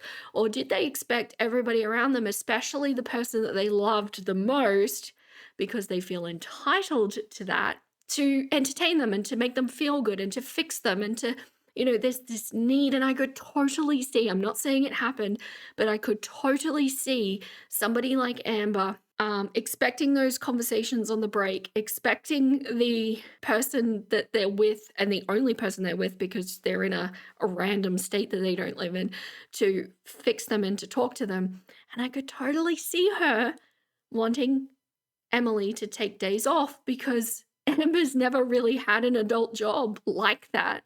So she just doesn't understand that way of life in any way, shape, or form. I'm not saying it happened. I could see it. I could totally see it. So Emily said, I was exhausted trying to juggle everything in my life on top of her constantly being mad at me. We'd just get into arguments and she just wouldn't let anything go. She would gaslight, deflect, just typical narcissistic behavior. It got to the point where I started going into the other room just to sleep because she wouldn't stop arguing with me when I was trying to get rest before a shift. She came into the room and stood over the bed. She told me that if I wasn't going to finish the conversation, which was basically about her going on about how I didn't love her and all this other crap, then said, fine, if I can't have peace from being able to have this conversation, then you aren't going to either. She would then stand next to the bed I was sleeping in and intentionally keep me up all night. I feel like this happened every time she knew I was going to work, like she was intentionally keeping me up because she didn't like that I wasn't home instead of at work. I mean, that's a lot. That is a lot. And again, I just kind of wonder if this was true, and plausible as it is, but if it was true, why are you letting her stay? Why are you entertaining this relationship at all? You're still in a moment of grief and still loving Colleen. So why engage with this from a stranger who's staying in your house, if you know what I mean? So it does make me think that there's more to this than what's being said. That is literally you to a T. And I sit here and I rage and I rage and I rage because you pushed and pushed and pushed and pushed. You lied, you cheated, you betrayed, you lied, you did secret shit, you verbally abused me, etc., etc. The list literally, genuinely goes on. I have never been more gaslit and manipulated in my life. I have never felt the way that you made me feel in my life, but anyone I have ever been in a relationship with, ever in my whole entire life. I've never experienced something like that, ever. We both know I'm not a narcissist. Have I thought that in the past? Yes. Have I taken plenty narcissist tests? Yes. Have I talked to therapists? Yes, because genuinely that terrifies me. But you know that I'm not a narcissist. You know that I'm not. You know that. But the behaviors that you demonstrate, whether that be publicly or behind closed doors, shows textbook narcissist behavior. I have a potentially hot take for you, my nuggets. Are you ready for this? Because I might be about to rock your worlds. Is it possible that they're both narcissists? Oh, I know. Such a thing? Oh, I'm doing crazy work today, aren't I? I mean, in all honesty, I think Amberlynn shows a lot of narcissistic qualities. But having said that, there is actually a little bit of an overlay with BPD and NPD for sure. But since we don't really know if she's been diagnosed, but in my mind, this is what it looks like. To me, it looks like we have arrested development mixed with narcissistic traits, which essentially boils down to a toddler with adult manipulation skills, right? So giving into that constant, but I want, and then manipulating in a way to get it, essentially. I don't know, but there's something off here. And I do kind of wonder as well, like, is it possible that she has a condition that she hasn't considered that, oh gosh, if she sees this, she's gonna get another condition. I'm sorry in advance. Is it possible that she actually has a condition that is stopping her from being able to perceive the world as it actually is? Like, I mean, a proper condition, not in the sense of, oh, my brain's just wired a bit different, but like a delusional kind of situation. Because it does look willful, that she doesn't want to accommodate anybody else other than herself. But I just have wondered if maybe there's something that is a little bit more serious than a personality disorder, which, not to minimize personality disorders, the way she deals with it, though, is not healthy. It got to the point where I started going into the other room just to sleep because she wouldn't stop arguing with me when I was trying to rest before a shift. That happened one time. One time. So, like, I think, like, how do you feel? I feel like one time is enough. That shouldn't have even happened one time. And she's like, that happened one time. As though, like, why are you making me look so bad? One time is enough, Amber. I liked when you went to work. Not gonna lie, it was peace from you. I liked having those 2 days a week where I didn't have to be like, oh my God, is she gonna be raging at me? Is there gonna be a fat joke? Are we gonna argue? I liked that peace, Emily. I don't believe any of this. Nothing in this woman's history of relationships says that this is true. This is just she's trying to hurt Emily after the fact. So she actually missed this little clip, which was Emily saying this stuff was happening more and more frequently, which I think is important because it puts into context that Amber is trying to dismiss these one-off events, but Emily is constructing a story. And again, in my mind, I keep going back, but I think this is staged. But pretending that it's not, or if it's not, if I'm wrong, Emily is trying to set up the storyline that is, this is just, these are one-off events because I need to give you examples, but it was accumulating and it was happening more and more. And that's an important thing. So then Mr. Snowflake said, sounds like she just didn't want you to work and to spend all day at home with her. I'm guessing she used BPD as an excuse for her shitty behavior. I love Mr. Snowflake. I do. It's also a reason. It's not. Okay, so when we're talking about personality disorders, and while they may need management and therapy and medication to help assist you in management, that's fine. You take those steps if that's where you're at. But they're supposed to be not diagnoses of things that you just have to live with. They're supposed to be diagnoses of management, right? So, like, you acknowledge, okay, so this is how my brain works. This is how I'm going to have to accommodate how my brain works. And so I need to take these steps, which might be different from a neurotypical person, and that's okay. But I'm going to take these steps to become a successful member of society and in relationships and work and, all of that stuff. It's not supposed to be what Amber uses it for, which is just like a get out of jail free card for any quote unquote tantrum or emotional episode or misstep, when in reality, these things are not about the personality disorder, if she even has it, but they are just shitty behavior. That's it. You're just being a bad human being to those around you. So Emily said she 100% used, I think she meant her BPD, as an excuse. That's what's frustrating me the most. Anytime she'd have one of her tantrums, she wouldn't take any accountability and say it's because she had BPD. And she'd be like, I'm not trying to be mean. I'm just trying to tell you how I feel. When she would literally scream at me about something like taking 4 minutes longer than I said I would when I went outside to smoke. I told her she can't use that as an excuse if she refuses to do anything to help herself to get better. She made a lot of false promises of getting into therapy. She told me in so many different occasions that she was signed up and she never went. I mean, so that's pretty much just echoing what we're all saying, right? That yeah, it's okay to have the personality disorder. It's fine. It's unfortunate if that's what you have to deal with, but it just means you need to take responsibility for your situation and take the steps that you need to improve it. And the thing about Amber that we see over and over is that she will talk about these things incessantly, but never actually take the steps that she needs to improve it, because it's everybody else's responsibility to fix her. It's everybody else's responsibility to bend to her will and not her responsibility to change. And that's why everybody says it's an excuse, not a reason.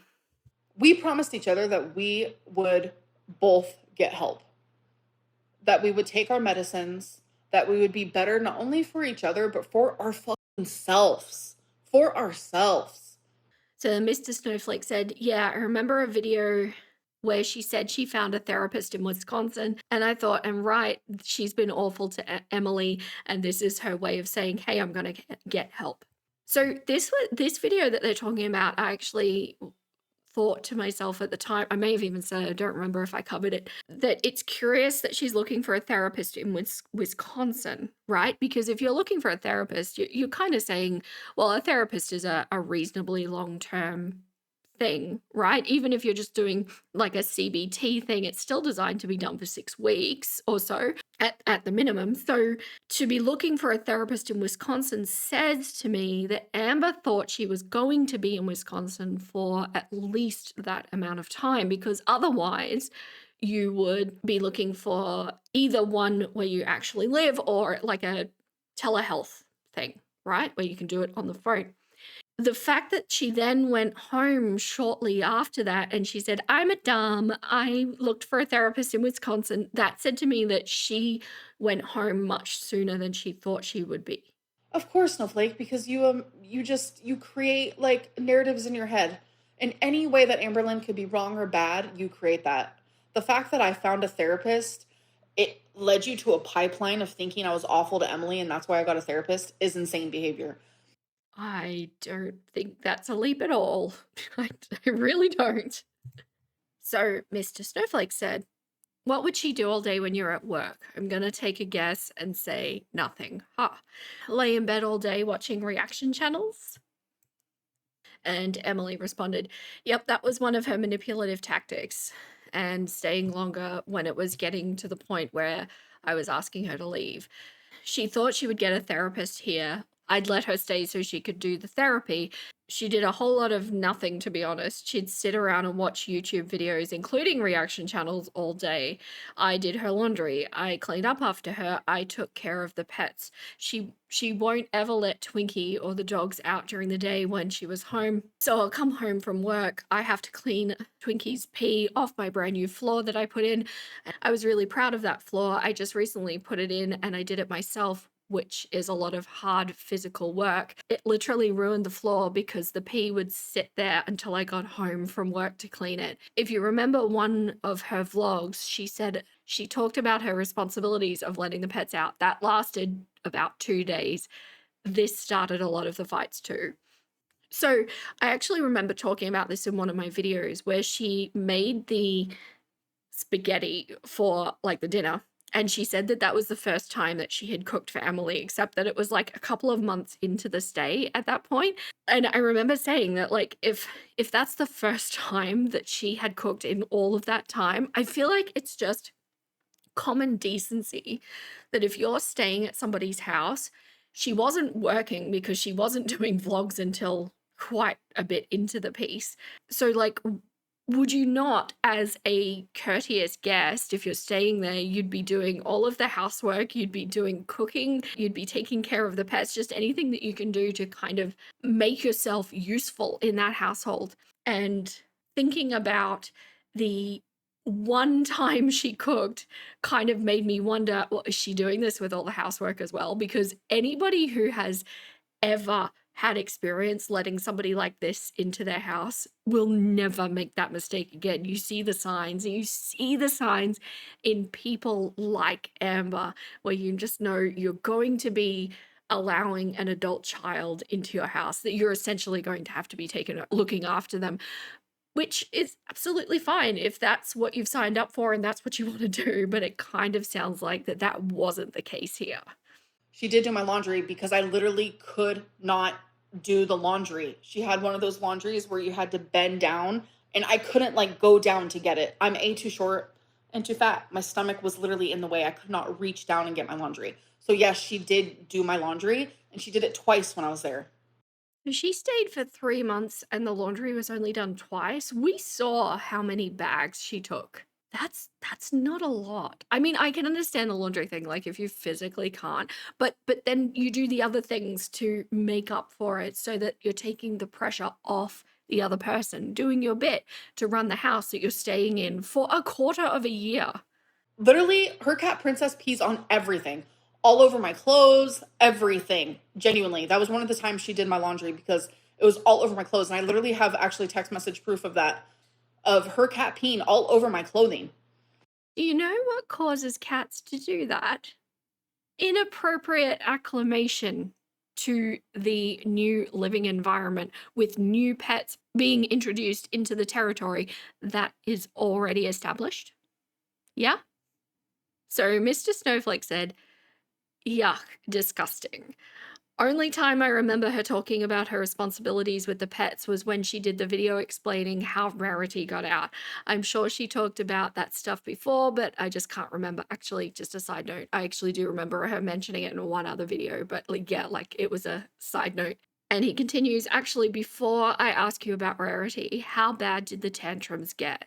What was the worst? If you're okay talking about it, if not, I'll shut my face. And Emily said, the tantrum slowly escalated each time. It started with just her shouting at me to escalating to slamming doors and punching walls. Anytime I tried leaving the room, she would block doorways. She was also really jealous anytime I talked about Colleen. I wasn't allowed to share memories or say anything about it really anymore, or she would just end up getting really upset and pissed off at me for the rest of the day. It was really hard. But the worst of the tantrums was actually the night before Rarity went missing. She saw me scrolling through my phone and there was women on my Instagram feed. She flipped out and said I was micro cheating. The argument escalated really fast. That was the first time she got physical with me. She threw things at me. I told her I was going to leave the room. She then grabbed my arm and dug her nails into my arm to the point of drawing blood. I tried pushing past her to get through the doorway, and she pushed back into me and actually falling on top of me. So this does sound a little bit more plausible to me regarding the jealousy around Colleen, and especially if Emily is still going through that grieving process, you get to the point in the grieving process where you want to think of the good memories, you want to share and talk about those good memories, and that's a really positive part of the grieving process to be in. But to then have somebody be in your life who is jealous of the person that you're supposed to be grieving, that's just going to cause all manner of havoc in that process. But the rest of it is really, really serious. And again, I'm just, we're getting this kind of message from both of them, from both sides. So if this is true, and regarding the throwing, like, we have history of Amberlynn doing that. Not so much the punching the walls, though, but I could imagine the slamming the door. But if this is true, why are they staying with each other? They don't have to. They're not linked. There's no child involved. There's no business involved. They're not married. There's just nothing. And they don't even live together. So if it's this toxic, if this is true, why stay? Walls, that never fucking happened. I think I slammed a door one time because I was so fed up. I went to a different room, slammed the door. I was done. I like the betrayal, the gaslighting, the stonewalling, the cruelty, the fat jokes. I never punched a wall. I'm a very jealous person in relationships. I've been very honest about that. Anytime I talked about Colleen, I made it very clear that I'm very understanding of the whole Colleen situation. But when you would compare me to Colleen in fights, you began to turn that into a weapon. You turned Colleen, this beautiful, caring, kind woman, into a weapon to hurt your current fucking girlfriend. That's when it became weird. That's when it became fucked. That's when it became awkward. Colleen was no longer your late fiance, but a weapon to hurt your current girlfriend. So I left that in there because I know that it's kind of repeating what we've already covered, but I think that really starts to give us a little bit of insight as to what this woman is like in an argument. And yes, she is getting herself worked up a little bit here, but remember, she's speaking to a camera. So there's not even really the emotional cause in front of her. So this, I have no doubt, is a toned down version. And the venom in the way that she spits out weapon, I can only imagine that to be in a fight with her where she's already saying she's a yeller, she's saying she's jealous, she's got a history of DV, like if we're talking about Casey, and then we've got the throwing things at Destiny. Like, I think that this gets to a very scary place.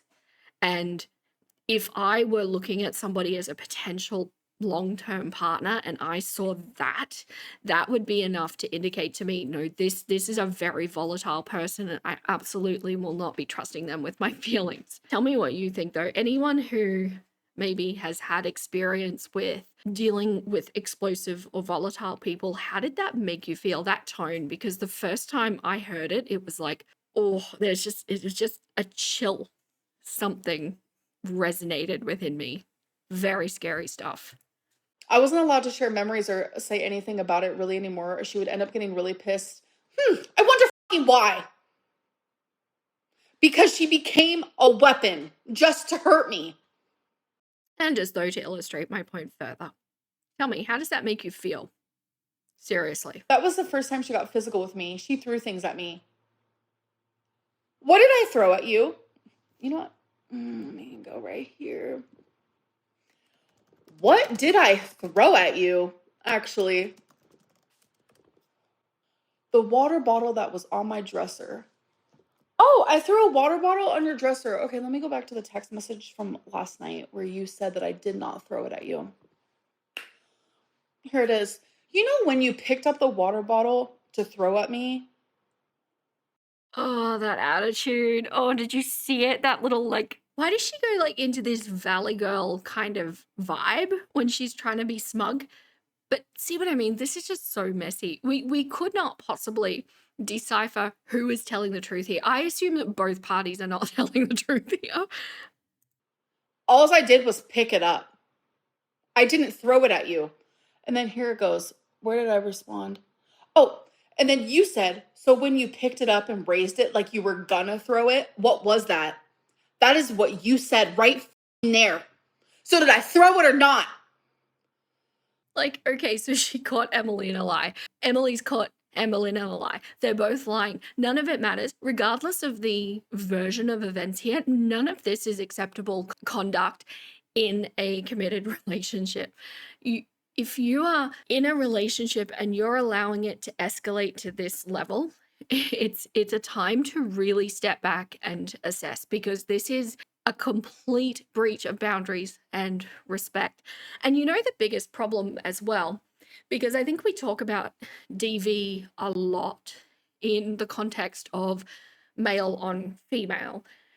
And the problem is when we're talking about same gender relationships like this one, there can be a little bit of a minimization, especially when we're talking about male on male mistreatment, because there's almost like it can have a vibe of, oh, well, it's an equal playing field, so, you know, they can sort it out. But that is completely undermining how this kind of mistreatment works. And this is just not okay. Neither one of them should be accepting this from the other and requiring more from the person that they say they love. I'm not fucking physically abused. I was with Beck for 5 years. Never threw anything at them. Never hit them. Nothing. I'm not abused. As I sit here and I'm like trying to pound it down to my own hand. I mean, this is gross. This is so gross, because one word, Casey. Casey. Oh my God, this is the part where I actually videoed my mom because it's psycho. Wait until you guys hear this part. Whew. She then grabbed my arm and dug her nails into my arm to the point of drawing blood. I have a picture that she later deleted months later. I have a picture of her. Okay, how do I start this?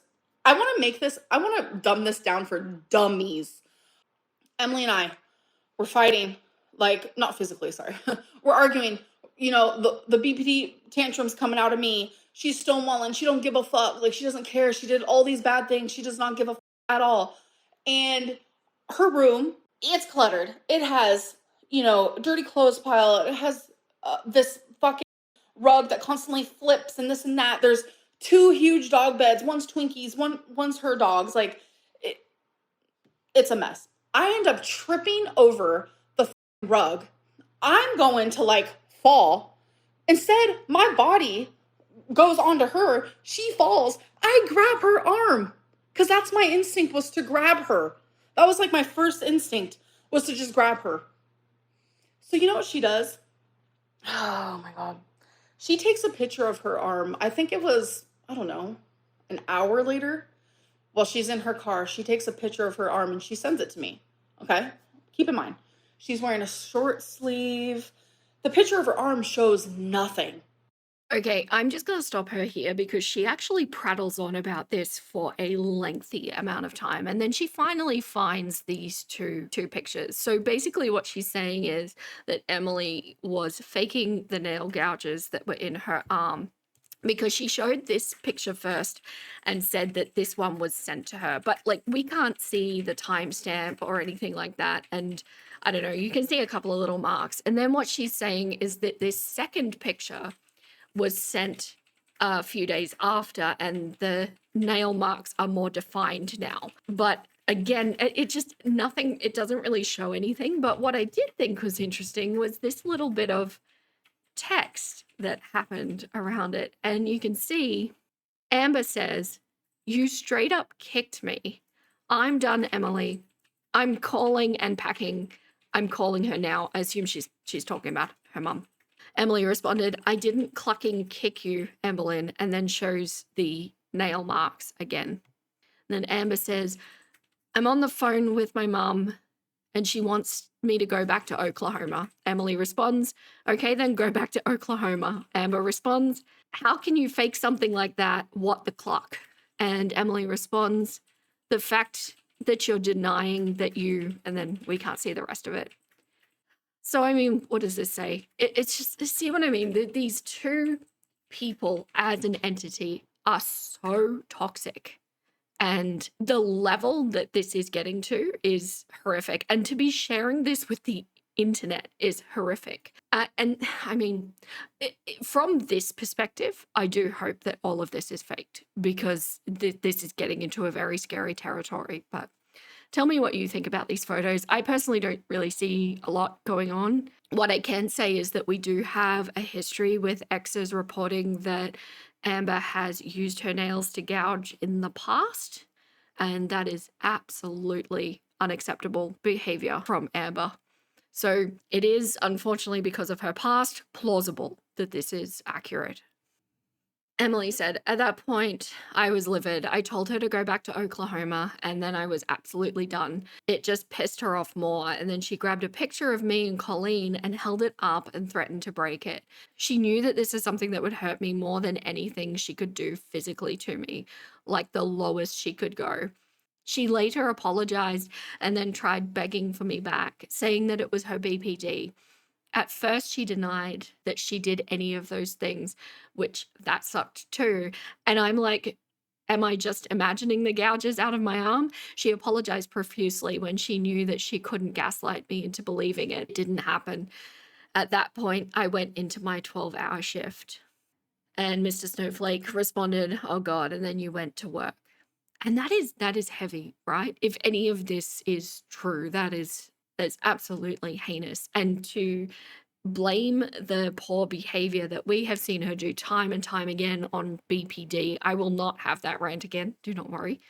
But again, with imagining Amber in a situation where she's picked up the photo of Emily and Colleen and she's threatening to break it, that screams very plausible in my mind. Very, very plausible. I think that Amber has a very sensitive sensor for emotional mistreatment like that. And I could totally see this happening the way that it's described. But of course, what we're not seeing from Emily's side of things is anything that she's doing wrong. And without being able to get a read on her actual behavior like I'm getting with Amber, the way that she's speaking at the moment, it's just so difficult to give a properly balanced account of this. And in a way, when you think about it, it's actually quite clever on Emily's behalf to do it like this, because it's always going to make her look rational and well thought out and well spoken, and it's always going to make Amber look completely unhinged. This is what would happen. We would get in a really bad argument. We both would say, I would say, "I'm done. I'm going back to Oklahoma." She would say, "You're done. You're leaving." We would both agree on that. Then obviously when things would calm down, things would simmer down, we'd start to, get close again. And then neither of us wanted me to leave. It was just a vicious cycle that constantly happened. So what do you think? Do you believe that? Do you think that Emily was there telling Amber not to leave?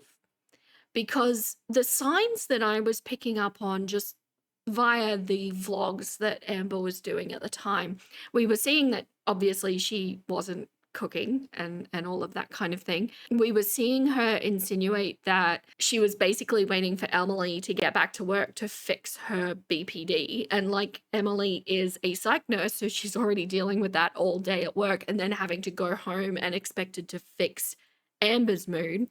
The way it portrayed at the time via Amber's vlogs is that it looked like she was burrowed in like a tick. And now we're hearing that Emily was begging her to stay. I'm interested to hear what you think. My gut says that's not how this went. Eventually, I want to say it was like 5 days before her birthday, I was like, I am absolutely leaving. And I was like, I'm done. I'm leaving. My mom and her fiance was actually planning on coming to get me. And I was done. I was absolutely done. But then Emily literally, it went from like, it was like someone went into a room and turned the light on. She absolutely changed. It felt exactly how it felt like when we first got together in a relationship.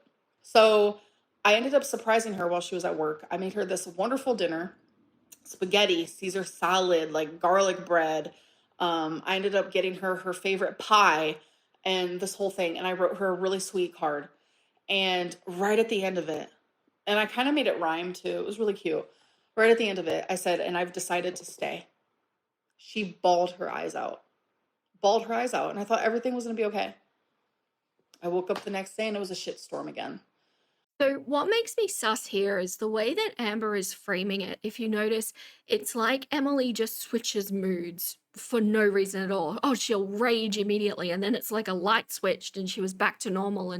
And unless Emily has some sort of like neurological condition or a psychological condition, which is absolutely possible that that's going on, I would bet, unless that's the truth, I would bet that the way Amber is saying this is actually the way Amber sees it. I think Amber has absolutely no radar at all for anybody else's thoughts or needs or state of being, that unless you're actually saying the words to her, I am angry at you for this, or I am willing to forgive because of this, it would seem like just a light switch going off, because she just does not care to be able to put herself in anybody else's shoes.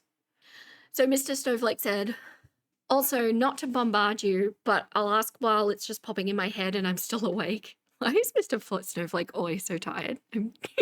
I mean, relatable, but still. Anyway, I just saw a clip earlier today of you and her at the Billie Eilish eyelash concert, whatever it is she's called. You looked miserable, and didn't she? She really did. That was really close to Amber going home. Emily responded, now some of this is going to be in the rarity video, so I'll just skip past the rarity stuff. She said regarding Billie Eilish, I had bought those tickets for her well before all of this happened. They were really expensive, and because they were in a premium seat, I couldn't resell them. I knew how much it meant to her to see Billie, so I took her, and I tend to forgive too easily, I guess. Is that forgiving someone? It's a curious end statement there. Do you guys want to hear a story? The first time it snowed in Wisconsin. Normally you think it would be so cute and so sweet. We'd be out there like throwing snowball fights at each other. It would be so cute. We'd come inside and we would like have a cuddly little date night with the blinds open, and we'd watch like some Netflix movie. We'd have some popcorn. She'd probably want me to eat like cheeseburgers and like a bunch of chicken nuggets and stuff from McDonald's. But anyways, that's besides the point. It would just be so cute and so sweet. But no, do you want to know what happened? Do you want to know what happened the first time it snowed? I had a full-fledged panic attack. Why? Because all I could do is think about Rarity. You want to know what her response was? Nothing. She sat on her phone and scrolled. So you know what I did? I turned over in bed and I started crying. I was crying. After my panic attack, I was like, holy fuck, this bitch hates me. I was like, genuinely, she hates me. So I rolled over and I was like, normally I would have been like, why aren't you comforting me? Like, what is actually happening? I rolled over and guess what happened? Guess what happened? Full-fledged fight. Full-fledged fight. Because you know what she said to me? Are you crying again? That's what I dealt with. That's what I dealt with. So I want to try and articulate this properly because I think I know I can see what's happening here. I can see this playing out. And what I'm thinking, think about if you've been living with someone for 3 months who is very demanding on your time, very demanding on who you're dealing with socially, expecting you to fix their emotions, and you do your full day and then you have to go in and you have to deal with this person. You have to make them feel better because they're not going to make themselves feel better. A person who is potentially not acknowledging your needs, and then this horrible thing happens and you're dealing with your own set of feelings around this because you've been bonding with this cat for 3 months. And then you have someone next to you who is over dramatizing their reaction to it, potentially. And this is just one more time that you have to deal with their feelings ahead of your own. And you don't have energy because you've been out all day searching for that cat and putting your stress and your anxiety and all of your efforts into making sure that this cat is going to be okay because it's snowing outside. Is that what happened? It's kind of like, the quintessential wife going, "Ah," and then the husband going, "What's wrong?" "Nothing," that kind of vibe. And I just wonder if this was like an exhausted last straw kind of situation. She was actually trying to minimize her tantrums. I never minimized my tantrums. Never. So I think this might be actually Amber thinking about something from a literal perspective, because what we mean, and I'm guessing what Emily means when she says that she's minimizing her tantrums, is blaming it on BPD, is minimizing it. It's not taking accountability for it. It's not acknowledging that that's something you need to work on and then actually working on it. But I think what Amberlynn is thinking is like down talking it, like, oh no, it wasn't that bad. I think that's what she's thinking. So yeah. So Mr. Snowflake said, "So how did you get her to leave eventually? Because she told us she left because she was a grown-up and had an apartment," or some nonsense. "Also, while it's in my head and awake, I bet driving her home wasn't all sunshine and rainbows." Yeah, that was because I didn't want to say the truth. I was in a relationship and I didn't want to deal with it anymore. I was super depressed and I was miserable. And I would deny it and deny it and deny it and deny it. Because who wants to admit that they're going through that? Not me. I mean, I could see this. I think she was really miserable there, and I think she wasn't acknowledging that. But I do think that's because she so desperately wanted this to work. She so desperately wanted to be claimed by this person. She wanted to marry this person. She wanted to move in with this person. And to admit that she was miserable there, and to admit that Emily was miserable having her there, that's just going to give ammunition to reaction channels, isn't it? She couldn't have admitted it. But driving her home wasn't all sunshine and rainbows. Actually, it was great. It was great. We argued in the beginning because she's insane. She was so fucking awful to me in the beginning of the car ride. It was we had decided that we were going to stay together, but we were going to do a long distance relationship because I couldn't do it anymore. I could not be in Wisconsin anymore, and I was going to give her another chance.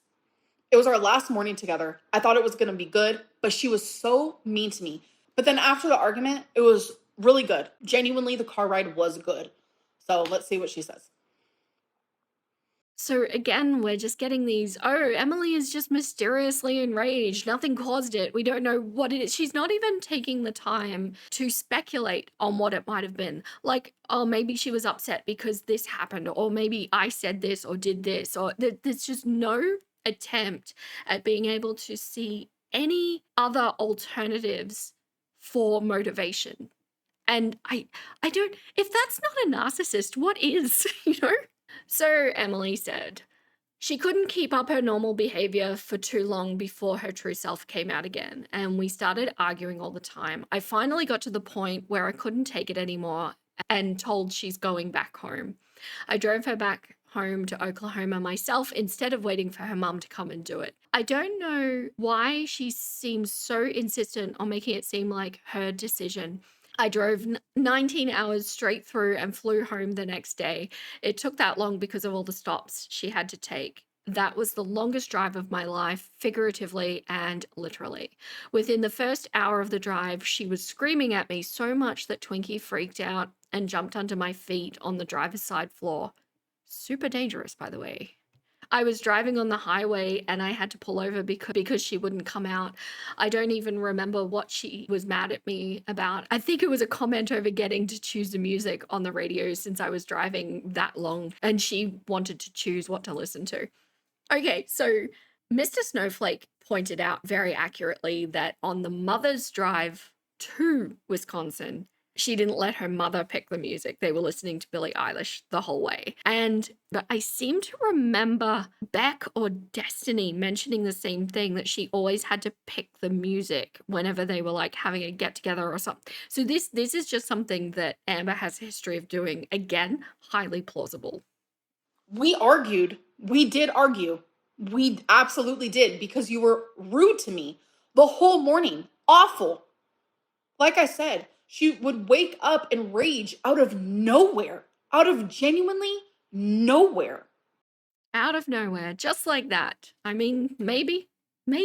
But I find it interesting that it's always just a mystery why this happened. And I would be really interested to hear what Emily says about that. Like, is there some sort of underlying psychological issue causing this? Or is this literally just how it looks to Amber? She's like fully mystified by these emotional changes. Okay, so Emily said after she was back home, she tried ringing me back and saying that she was going to therapy and actively working on it, and maybe the distance would be good to help us eventually be able to be together again without the fighting. We had a lot of on again, off again stuff. Every time I tried to cut things off after things were getting bad again, she'd always have some sort of health scare to bait me back in. Which is kind of what I suspected, where I think that the breakup in February was real. But then, of course, they get back together. So that makes sense hearing now that there was on again, off again messiness.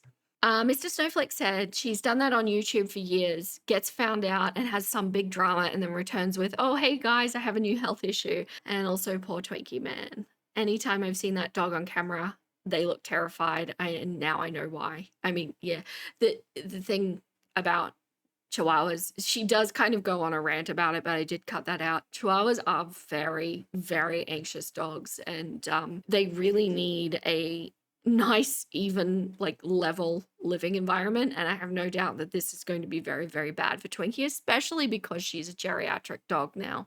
You know what's crazy?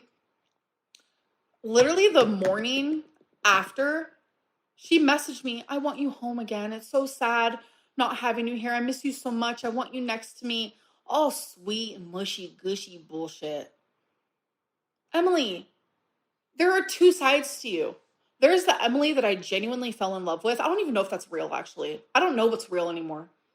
And then there's like the side of you that is like so, it's scary. I don't know the word for it, but it's black and white. So you've heard my thoughts on this fairly extensively. What do you think is going on here? And obviously, if this is staged, this is probably a non-issue anyway. But what do you think? Do you think she is legitimately just bouncing around with emotions the way Amber describes it, or do you think that Amber is really not seeing that she is causing a reactive set of emotions to her actions? You have lied and lied and lied. You have fat shamed me. You have made me feel guilty for wanting to lose weight. You have cheated on me. You have made me feel like shit. You have used your late fiance as a weapon. If I was in the wrong, I would not be making this content. I would not be on this live stream right now. So she did call that cheating just there. And I assume that she's referencing the whole Tumblr debacle, which is interesting because if you remember, Emily used the term micro cheating, is what she said Amber accused her of. So unless there's another situation that Amber hasn't discussed where there was actually cheating, that's what she's talking about, which lends credence to what Emily was saying in her message. She accidentally just backed up Emily. But like I said before, I have people in my corner who have seen me hurting because of you. They have seen text messages. They have heard me distraught because of you. I have those people. Well, yeah, she has those people because they're the people that have only heard her side of the story. So, of course, she's going to have those people. Okay, so Mr. Snowflake said, I'm probably remembering it wrong, but I'm sure Amber said she was on FaceTime with you when she was in a store with her mom when you ended it. Probably remembering wrong. How did you end it and how did she take it? Emily said both her pets would get scared during a tantrum. Wasabi would always run and hide in his little enclosed litter box when she would yell. I felt so bad for him. I feel so bad for Twinkie to be stuck inside 24/7. I have to say, I have no idea about when or what time she's referring to about being in the grocery store. I had to end it for a multitude of reasons. She obviously didn't take it well. There was a lot of threats made of trying to quote unquote ruin my life if I said anything publicly about her online. She still tries to reach out to me. Sometimes she's civil and sometimes she's absolutely unhinged. What makes me unhinged, Emily? What makes me unhinged? You. Your lies, your deceit, your betrayal, your cruel words, you're mean. You are mean-spirited. You're a mean person. Now, all of that might be true. Emily might be the worst thing that has ever walked on this planet. I don't doubt that she has her own set of issues and baggage that she brings to a relationship. But again, if you notice the way Amber is speaking, it's never her responsibility about how she feels. It's always somebody happening to her or something happening to her. She is unhinged because of Emily, but it really needs to be time to grow up and say, okay, I'm feeling this way. I'm responsible for how I feel in a situation. I'm not in control of how you act, but I can control how I react. But Amber is always completely at the behest of her own. How she's feeling is always how she's going to act outwardly. And that is what I mean by we're looking at a toddler with adult manipulation skills, because she's just stuck in this I want, I need, and nothing else exists outside of that for her. So Emily said she did do a lot of threatening anytime she felt like she didn't have control of the situation. I'm still worried she's going to totally lose it once she finds out I talked to you. When I watched that Beck and Destiny collab, I was shocked at the similarities. Unless they're not giving all the details, I feel like she's gotten worse since they're not better. Maybe she was just rough on me because I didn't put up with her crap or fall for her manipulation. I do feel drained too. It's not a time I like to think about or remember. It's all a lot. I appreciate you respectfully listening to what I had to say so I can share my side of the story and not let her control the narrative. So an interesting thing there is that we know that she's watched the collabs with the exes, and that could lend credence to that she is deliberately saying things that are similar to what they went through. On the other hand, it could really highlight that we have a pattern going on here with Amber. And I do think that it is plausible that perhaps she might have been worse with Emily because she didn't put up with the manipulation. And we know that, Beck is a very soft individual. I think is very conflict adverse, and Destiny is very laid back. So perhaps they really didn't get into it like that. Whereas Emily might be a bit more of a grown up, I suppose, for lack of a better term. She's got the confidence in her life because she's got all of those things in her life. And if you think about a toddler, if you've ever seen, a toddler that's been spoiled, maybe hasn't had no said enough to them. And if you think about a scenario where boundaries start to be put up for that toddler, what does the toddler do in response to those boundaries now being put there that weren't there before? They escalate. They try to push the boundaries even further to find, okay, so if this amount didn't work, well, I'm going to do this amount and see if that works, and so on and so forth. And that might be an explanation of why she's worse this time. Anyway, that's my theory. Because you know me. You know when you do things that hurt me, I lose it. You worked in the mental health field, Emily. You worked with BPD patients. You would constantly tell me, like, Amberlynn, you are straight up BPD. You would tell me that constantly. You knew what triggered me. You never did a single thing to help calm me. And there it is right there. You never did a single thing to help calm me. It is not the partner's responsibility to calm her. It's just not. There's no accountability being taken on her behalf. If she was with a loving, supporting partner who wanted to help support her through her journey of getting her BPD under control, that's completely different. But the expectation, the entitlement of expecting that partner to just fix the mindset or the emotion or the situation, that is telling. That is it right there. Okay, so that concludes the reaction video, and I just wanted to grab a couple of clips from that 4th live stream that she did. This one was later that night. What you guys experienced from me in my last few live streams, especially the last one, well, probably actually the last few, maybe not the one where I was doing my makeup so much, probably not. It is an absolute BPD meltdown, breakdown, rage, whatever it may be. The first one where I'm crying like absolutely insane, that is what I call like a BPD tantrum. Absolutely. The tears, like, yes, it's pain, it's awful, but I feel it so much worse and so much harder and more strong. That's what BPD is. I wish people would like not to be rude, just like educate yourself on the freaking illness before you like sit here and judge me and like just invalidate my experiences as a person, like genuinely. See, I don't think people are trying to invalidate her experiences. Actually, I think what she does is invalidate everybody else's experience, because she always says that she experiences things so much more, they're so much stronger. But in order to say that, you would have to know what everybody else's experience is. So what she's interpreting as stronger may actually just be, well, you're just not managing it as well as everybody else. It's not that they're not feeling it, it's that they're managing it within themselves. And so you interpret that as, oh, well, you're handling it much better, so it must not be as strong. And so by that token, there's a problem with personality disorder things, because a lot of it is so reliant on self-reporting, and the assessments of these things are all about self-reported questionnaires and things like that. And of course, then there's an issue because, well, she thinks and interprets that she experiences the worst of everything compared to everybody else. So of course, the results are going to reflect that. And it may not actually be that she is experiencing it worse.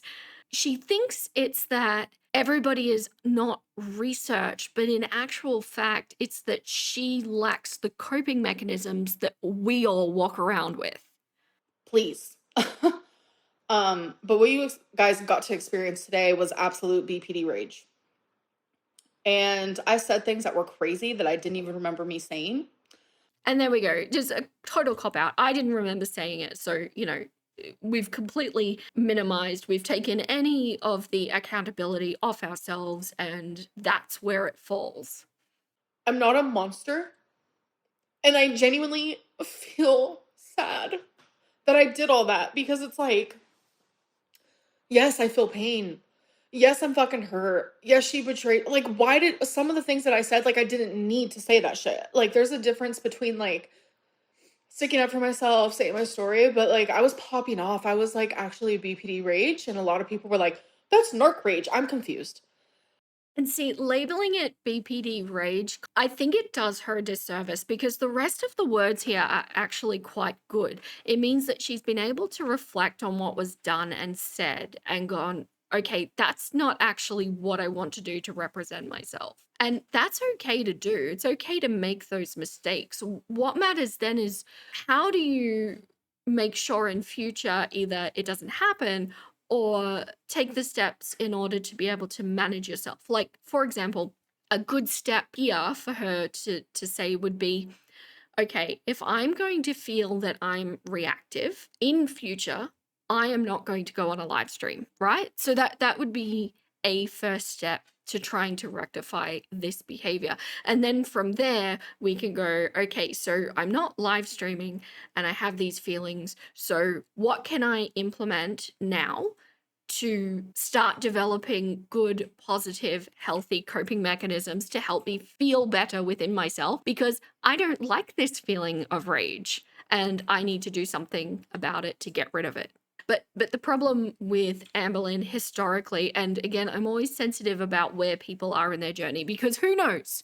This might be the turning point for Amberlynn. This might be the point where she goes, oh, I'm a narcissistic cloaca and I'm going to do something about that. And it's possible that this is a turning point, and I want to be mindful of that. But the problem is, historically, she does not do anything with these learning moments. And that's what frustrates everybody so much.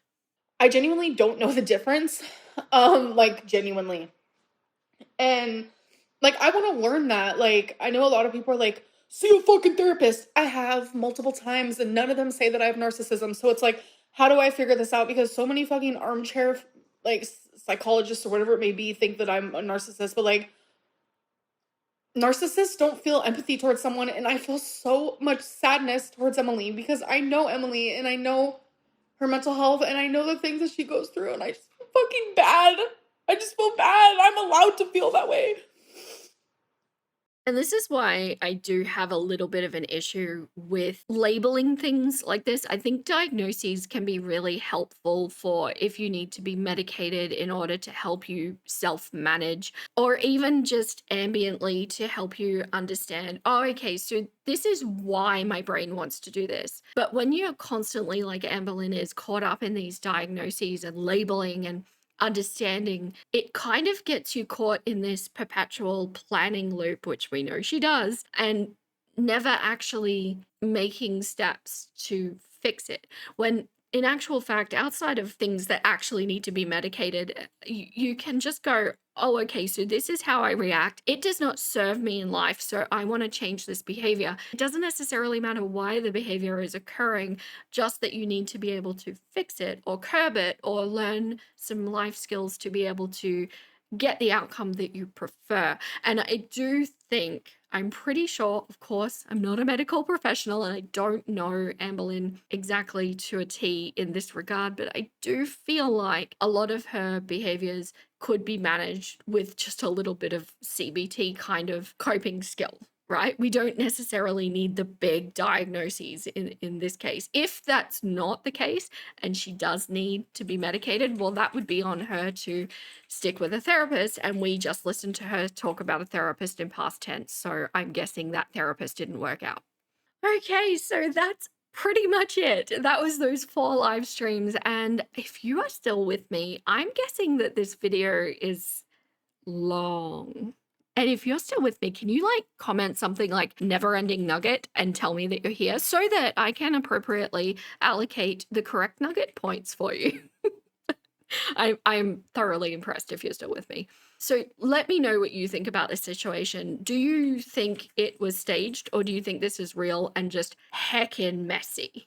Yeah, like I say, I mean, I don't know if it was staged. It's just a feeling. I just can't shake that feeling. But if you're still here, I appreciate you so deeply.